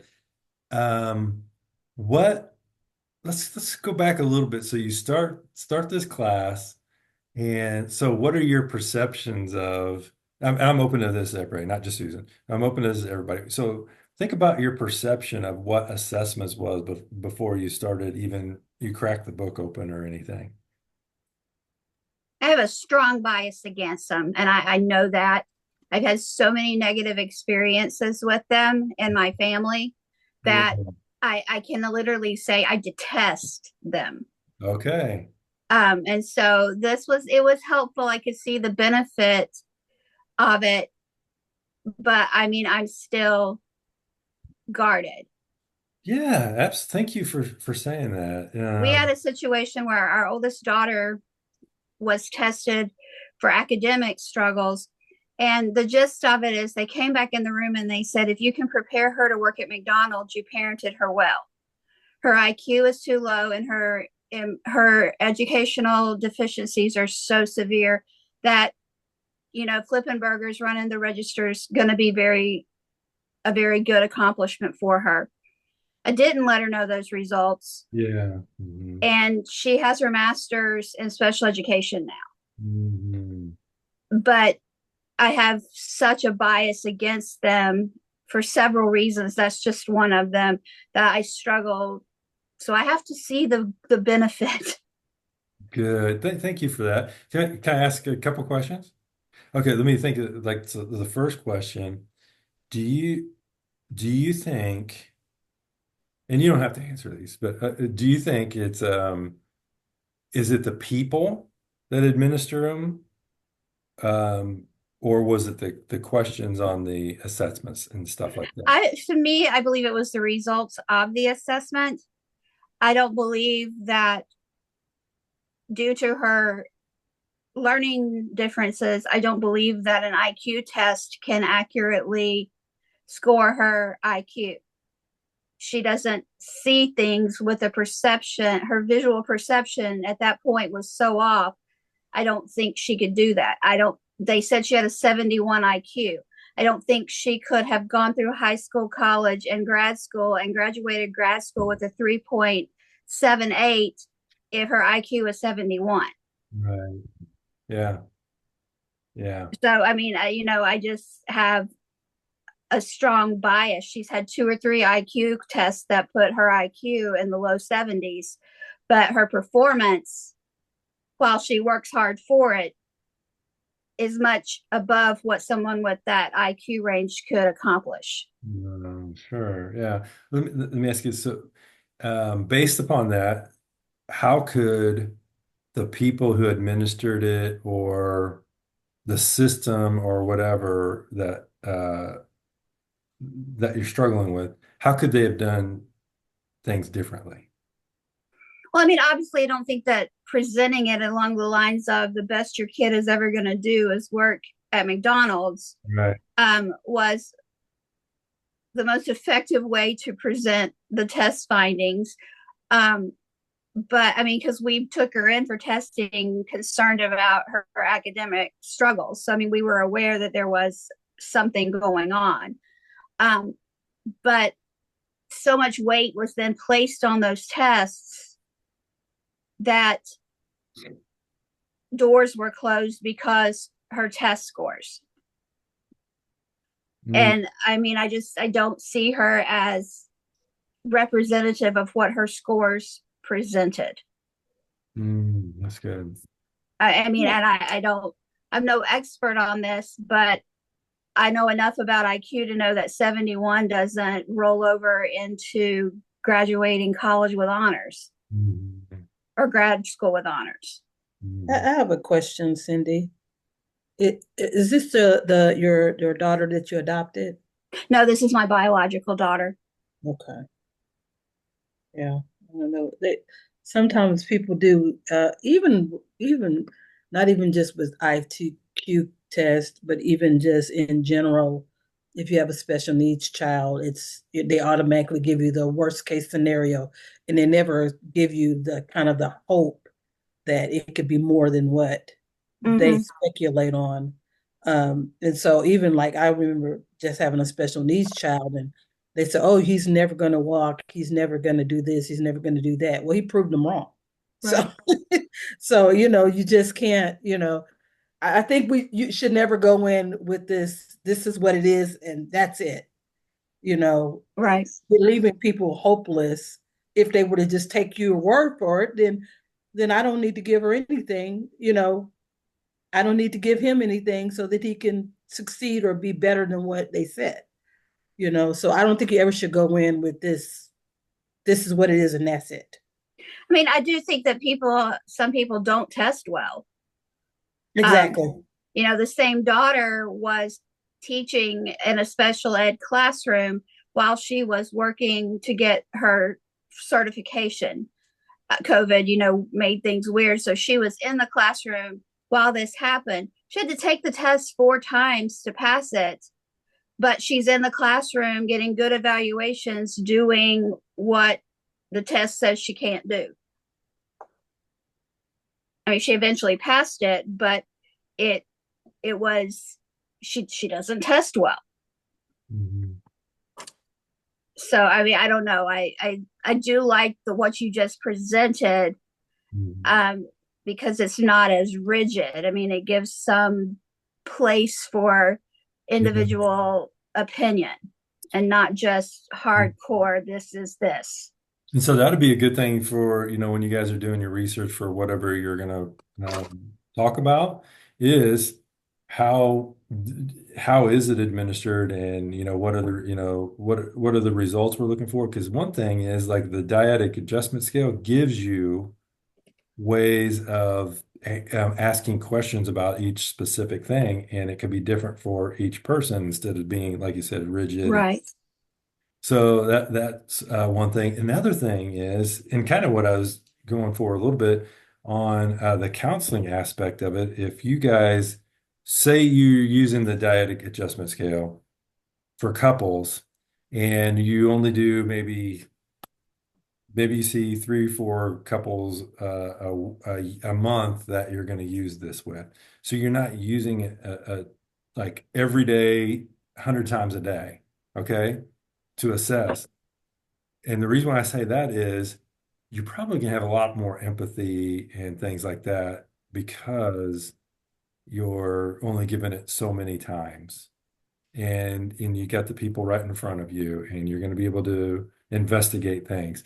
Now, if you give something 100 times a day or something like that, you're probably going to be less empathetic on things. And so anyway, I'm just saying Maybe my bias is against standardized testing. yeah, and that's what I'm kind of saying is because the dyadic adjustment is not so standardized. There's room for, but it has the same questions, but there's Mhm. room Right. for interpretation on it. Whereas, and that's what I was kind of going with my original question was with you. It's like, is it is it the testing? Is it the people giving it out? Because if these people have done it and they do it, 100 times a day, maybe they're a lot more cold than somebody who just does it once a day or something. Man, that could be that it was a group that, I mean, they wouldn't have done it 100 times a day, but they did it Yeah. regularly. Yeah. And so it's almost like they're just giving you information and not taking into effect your feelings and your daughter's Mhm. and see what I'm saying? So that's what I'm hitting is that's us as counselors. So, to take all of this into consideration, the person that's sitting across from us when we're delivering information. And for me, if I'm a couples therapist and somebody takes this dyadic adjustment scale and I just go, oh, here's the results, have at them, whatever, that's so not right. Right. And so I'm being empathetic and all this stuff, taking into consideration, if I hand this over, how are they going to take this information? Mhm. Do I want them to see this information right off, or do I want to work with them for 3, 4 months and let them have get better skills in their marriage, and then Right. when they have taken this, maybe the third or fourth time, give them the results, and it's better, and they have that hope, and you see what I'm saying? So I just think we have to really just be cognizant. What do y'all think? I agree. I mean, I feel like just because something said something, I think again, you're in front of that couple or whomever you're dealing with, on a fairly regular basis if you're their counselor. And so you get to see if what is being said on the test really is what it is, Mhm. by your interactions with them. And so I think when you said giving a few months, that gives you also time and space as a counselor to kind of see, is this really what it is? And then you also give it time and space. So if it says this is what it is, but then you've given them 3 months and they've improved, that you can actually go back and say, well, this is where you started, but this is where you're at. And that Mhm. brings hope versus, well, you're just, you're going to fall apart and it says you're going to divorce. So, I mean, Yeah, yeah. it just makes sense to just kind of take your time and again, really delve into whether this is really the information is given is really lining up. So, That's great, Felicia. Thank you. So, yeah, and that's one thing is it's like it's the human factor in it too. It's like, gosh, going in, oh, I even so I go into a doctor and I base whether I like this doctor on their bedside manner or whatever. Do you guys? And so, sometimes it's like you go into a doctor and they're gonna like tell it like it is. Well, sometimes I don't want that. Sometimes, not that I want it sugar coated or anything like that, but I want them to be able to tell me something in a way of they're feeling me, hearing me, all of these things. And so I had this one doctor, and so I had one doctor, and he was just like, "Oh, here's this." He'd spend 5 minutes with you, and he's gone. But I had another one come in. She was a nurse practitioner, and she would just sit with me and answer all my questions and all that. And just, I felt that she cared. And that went a long way in my care that I, experienced. And she'd answer questions, and like, if I had a question um, outside of, and I left a message, she'd call back and answer those, or, or she would give, if it was a specific question, she would give that information to somebody and they would call back, but she would always get me the information. One thing is, the guy that would see me for 5 minutes and move on, he probably saw 5 more times the people that she saw and probably made that much more money or whatever. Who knows? But she wasn't in it for the money. She was in it for the care. And I think as counselors, that's what we're in it for as well, is the care that we're going to give people, and delivering this information from this assessments. We have that opportunity to see them as humans, and in the image of Christ and all that stuff too. Is God created them in a way, they're different from me, but God created them in a way, and and for me to see how God works in their lives too. So to give that dyadic adjustment scale, one thing was I had a couple that talked about spirituality, and they were so far off on that stuff too. They went to church together, they prayed and all that stuff too, but there was a difference in it. And I go, well, what would make this different? He said, if we would be together biblically on this stuff. And I said, well, what do you mean by that? And I asked some questions on it. So I put them in the discipleship class. And so they went through discipleship and then went through discipleship 2 together, things like that too. And guess what? After a while, they came back and it's like, we are on the same page because they were able to do discipleship as a couple with another couple. And they were like, they were learning together. And instead of reading their Bible separately and never coming together and doing a Bible study together or something like that. So we just put that in place to see where you can just figure out little things that will help them in their areas.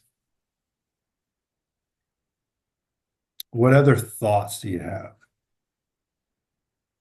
on what we just discussed?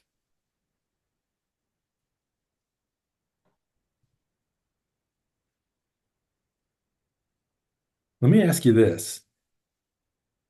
How do you guys use assessments in your everyday lives? Think about that for a second. So don't think about formal ones or anything. How do you use assessments in your everyday living in your life?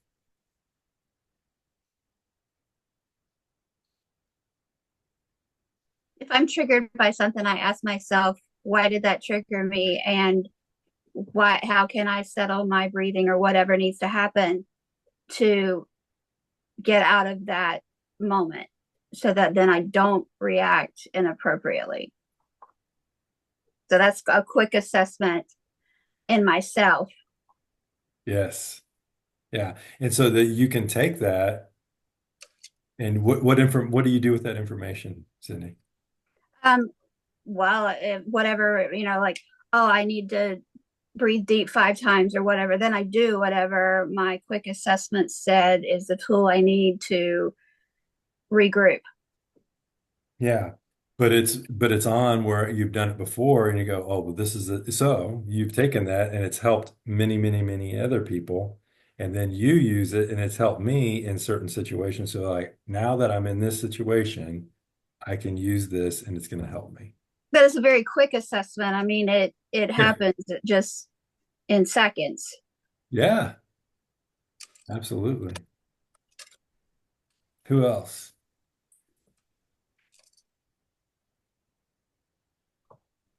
I think we're making assessments when we meet people for the first time. In, I go a lot by my gut, my intuition on how I'm receiving interaction with somebody. So that's another quick assessment that we're making internally. Very good. And generally, what are you assessing for, you think?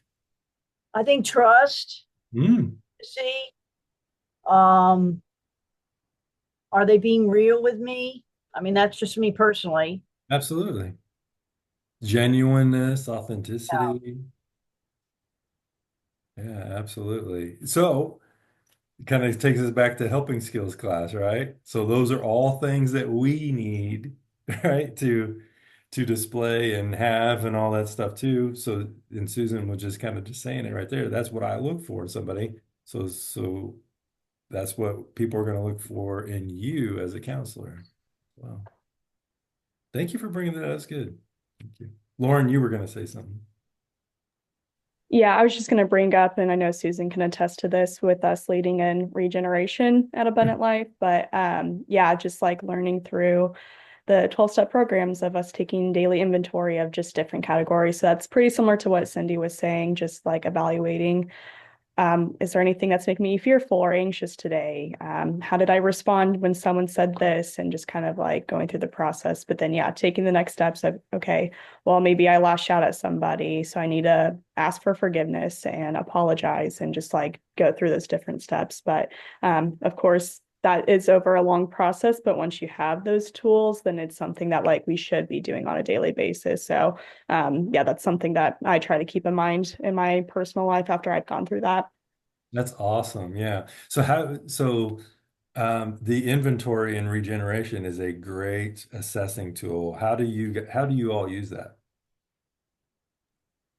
So in the program itself, it takes about 6 weeks. So there's like, so it's fears and worries. You go over like what maybe initially brought you to regeneration in general. Like sins committed against you, sins that maybe you've committed against other people, sexual sins, things like that. So you kind of go over some broad scale things, but like you can break it down. Sometimes it can be overwhelming depending on the individual and what they feel like they have. But yeah, I found it to be a really great tool from that point to kind of reassess like your life and those different areas, but I think it can be used with other questions that you want to ask yourself too. I think that's just like the general broad tool that they use. That's awesome. Yeah. Yeah. So how, sorry to pick on regeneration stuff, and I know you guys work with it a lot. So how is that received? The inventory part. I think again that's very dependent. I know Susan can kind of speak on it too, but one thing I do notice when people like share their testimony, so part of the program is it's a large group time where people hear a message, there's a testimony, and we have like time for worship. Then you go into your small group or step group. For those that don't know it very well, but I think oftentimes people usually put on this persona of the inventory section that it's really difficult and it's going to be like the worst 6 weeks of your life doing it kind of thing, which, we don't want to say that it's not going to be hard because you are going through like the depths of things that you probably locked away in your mind. But I again, it's very dependent on every person and their experiences and what they really do need to work through. But yeah, that's what I hear a lot. So I think people can build it up to make it sound like it's scarier than what it is. But once you get through that, I think that's when people really just feel that burden come off their shoulders because they're like being honest and real about, okay, these were the things that had happened, Yeah. but I can move forward and there is hope from this point. So. I think that is a very good a very good way of looking at it. So you take this inventory and stuff, and you're always going to keep going back to the inventory as part of your steps moving forward. So a couple things can happen, like you get into regeneration and all this stuff, and then you go, oh, this inventory, what's the dropout rate, do you think, at that point? So I am a part of the groundwork. We usually launch people into the step group to do the steps, about 12 ladies. I think what is part of dropout rates depends on group cohesiveness. If there's trust within the group and things like that, where they feel comfortable to share. Yes. Typically, I would say groups can drop from 12 people down to maybe 8 or so, which after taking the group counseling class, I feel like that's probably a more ideal number to start with instead of. Absolutely. So but I would say that's probably about the number there. Good. Yeah. So that's a good thing. So and you can assess during that too. So like if you have discipleship, okay? So discipleship is generally a one-on-one thing. The dropout rate on discipleship is probably a lot lower than you would in a group type atmosphere and things like that too. But so that's what I love about the inventory aspect of it, because you're going to keep revisiting it, and it's the part that's important in it to keep understanding about yourself, and then going through each step. How does that go back to my inventory and all that? So that's why I love it. So that's a great assessment. Mm-hmm. Right. Regeneration has a great assessment. For y'all who don't know what it is, I apologize, but just think of it as a 12-step program that it's not for anybody, that it's not just for somebody who's struggling with drugs, alcohol, anything like that. It's for sin in general. So it's a great tool, great assessment. And the beauty of it is you're doing it as a group and you're seeing where other people are struggling with some of the same things that you're struggling with. And, anyway, you guys can talk more about that, but that's a great assessment is all that. The beauty of inventory is that you, even though it's 6 weeks long and the whole program's 9 to 10 months long, the inventory that you learn is what you want to do every day. Yeah. You want to touch base on inventory. Okay, how like Lauren was saying, you touch base with it every day. That's good. One of the things that came into my mind when Lauren was talking, which I think was super good, you said like it's a revealer of reality, or you said something along the lines of it's a revealer of reality.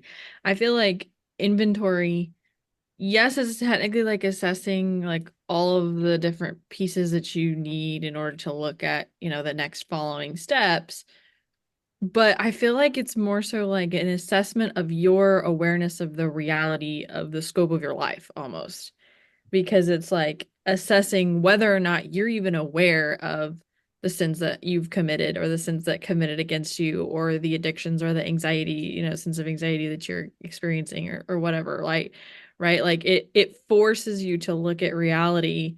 And so it's kind of an assessment, and that's then when the dropout rate happens, because you're kind of assessing, does this person have the capacity even to acknowledge and look at the totality of reality in that way? No pun intended, sorry for the rhyming, but it's almost an assessment of someone's awareness of reality, even to an extent, into if we're talking about it in the context of assessment, which I have never viewed it that way before, but I almost love it more now that I can like see that, and I can see how like taking an aspect of it can just be helpful in the therapeutic process in general, like even beyond the 12 steps, because it's like, okay, let me know that this tells me how aware they are about the things going on in their life.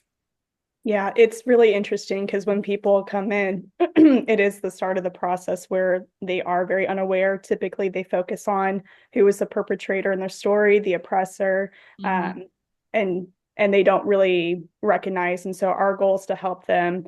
I understand we can't control what other people say or do, but we can control our responses, and that's what we want them to focus on. So yeah, by the time they do get to inventory, it really is focusing on and it like breaks down, I can't remember each specific category, but it really breaks down like to the main goal when they go through each section. What was I idolizing? What was I placing essentially above God in this?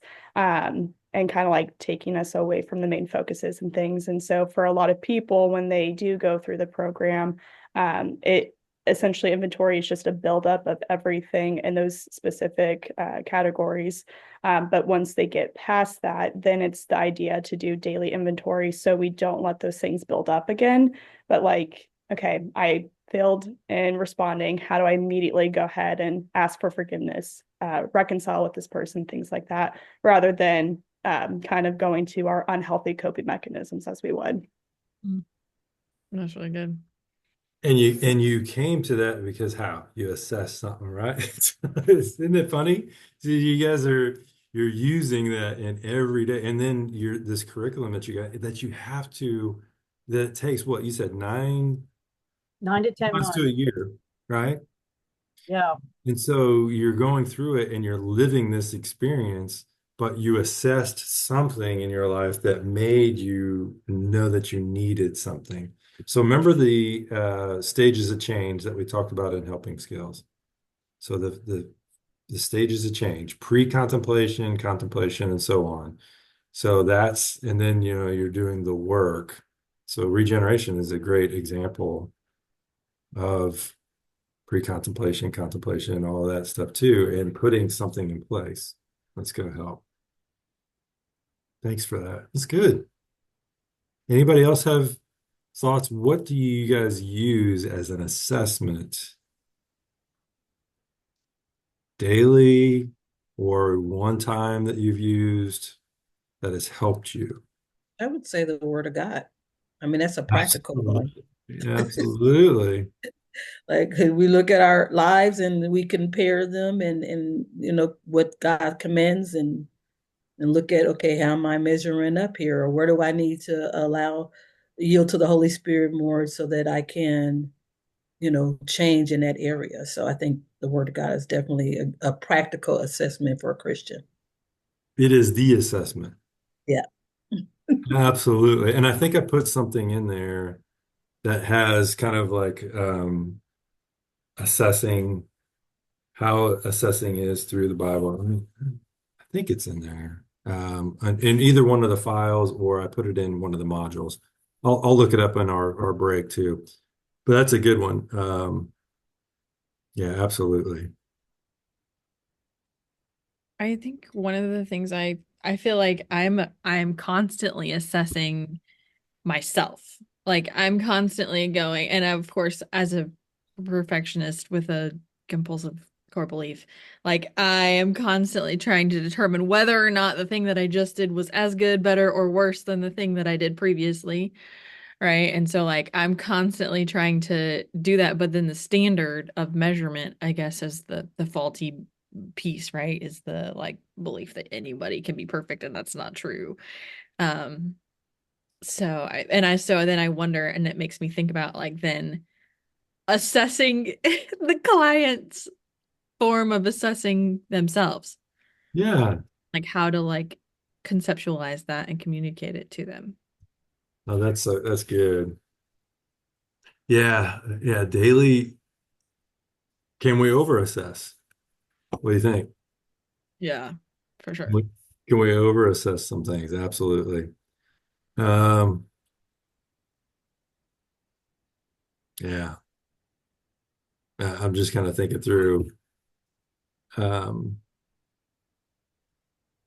even in my own life, yeah, we're always assessing something. I mean, we're always, I mean, if you're going to go outside and it's raining, we're assessing whether we need, because I'll look at well, so just the other night, um, oh, well, here was it. So I went to the KU basketball game, right? So I looked at the weather to see, okay, I have to walk from my parking spot into Allen Fieldhouse, right? And it's about quarter of a mile. So I assessed, was it going to be raining during that time? And so I assessed what clothes should I wear just based upon that walk, or am I going to, because I probably won't be able to take an umbrella into the place, right? So you're always assessing things to make decisions. It's good. Okay, let's see here. We got a few minutes left before we go to lunch. I should have made this. I'm sorry, I didn't publish these modules. Let me go ahead and publish this.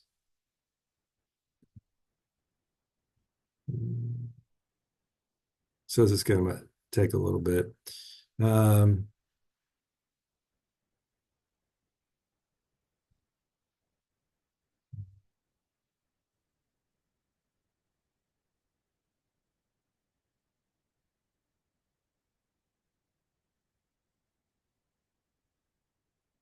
Sorry, moving to the next thing here. I'm going to share my screen.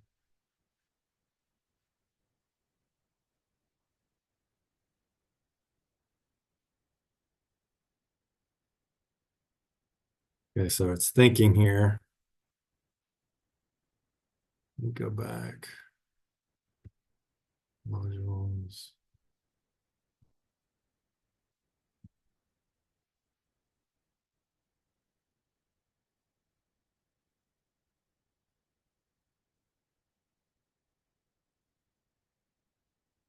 Can you see a thing where it says report writing skills here at the top, psychological? Okay. Um, so we kind of went through it. So this is a document. I put this out there for you all to kind of look through on report writing. So just to kind of go through it a little bit. How to incorporate multiple personality measures into a cohesive report. So this kind of just would say, here are the things that you would go through. Remember, we talked about how to write a report and everything too. So this would kind of show you, here are the things that you can go through to write the report. And so I put a few documents out there that are like that on how to write the report. So you guys can take a look at that.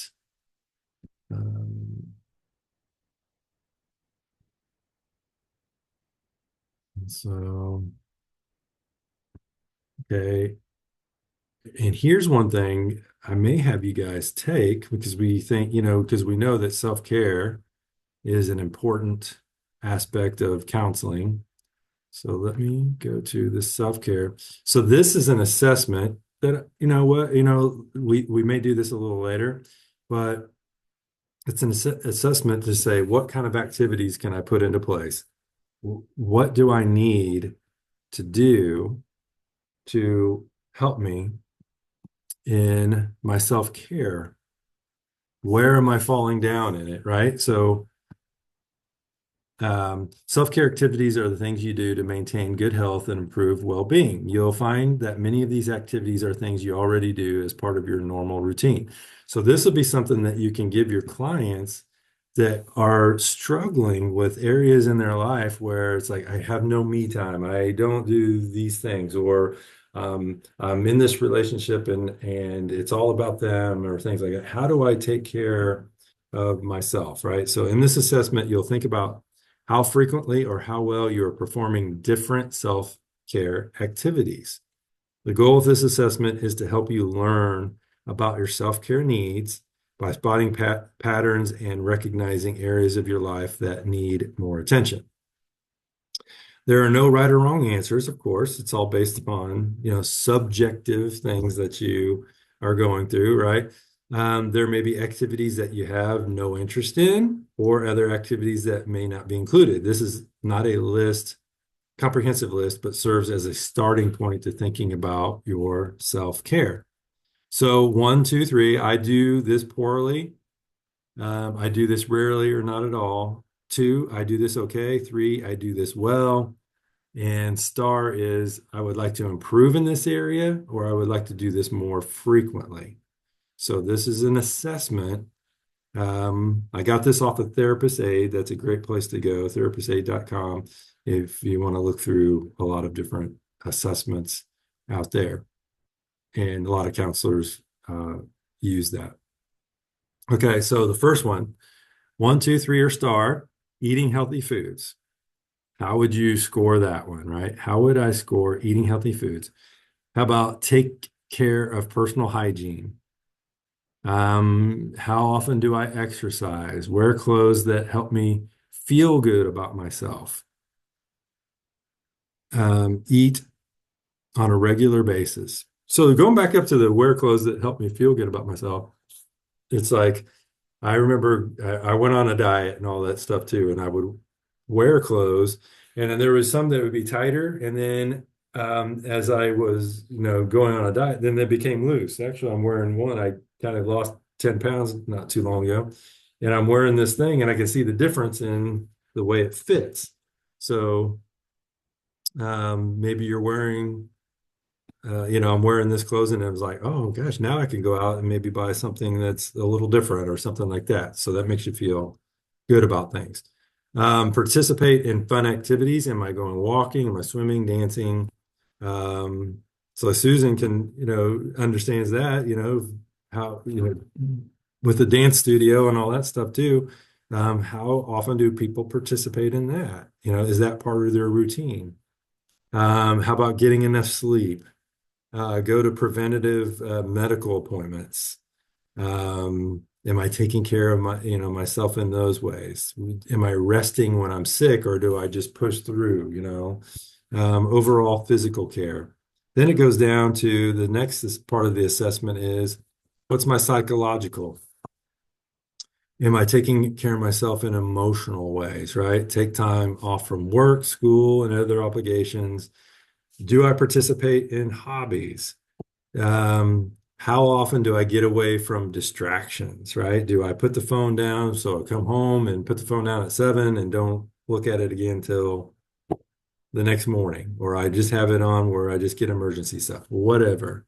Learn how things learn new things and relate it to school or work. I know it's a little bit harder for you guys now to learn new things outside of school, but that could be part of your self-care routine. So it just goes through. You can see self-care, social care. And then what's my spiritual life like? Do I spend time praying, meditating on God? What's my overall spiritual care? And you can assess that, where do I need to increase my relationship with the Lord? Things like that. How can I increase it? Is there something that, maybe Bible studies that I can do that will help me with my relationship? And then professional self-care, improve my professional skills. How can I be better at work and things like that to feel better about things? So this would be a good assessment for you to take and even to, save. And then when you are counseling people, that they can go through and take this assessment so it shows where they are doing good, where they can do better, things like that. Okay. So we're always assessing something all the time. So any thoughts, any questions? Okay, perfect. Let's take a break for lunch here. Are you good till 1 o'clock? Power good?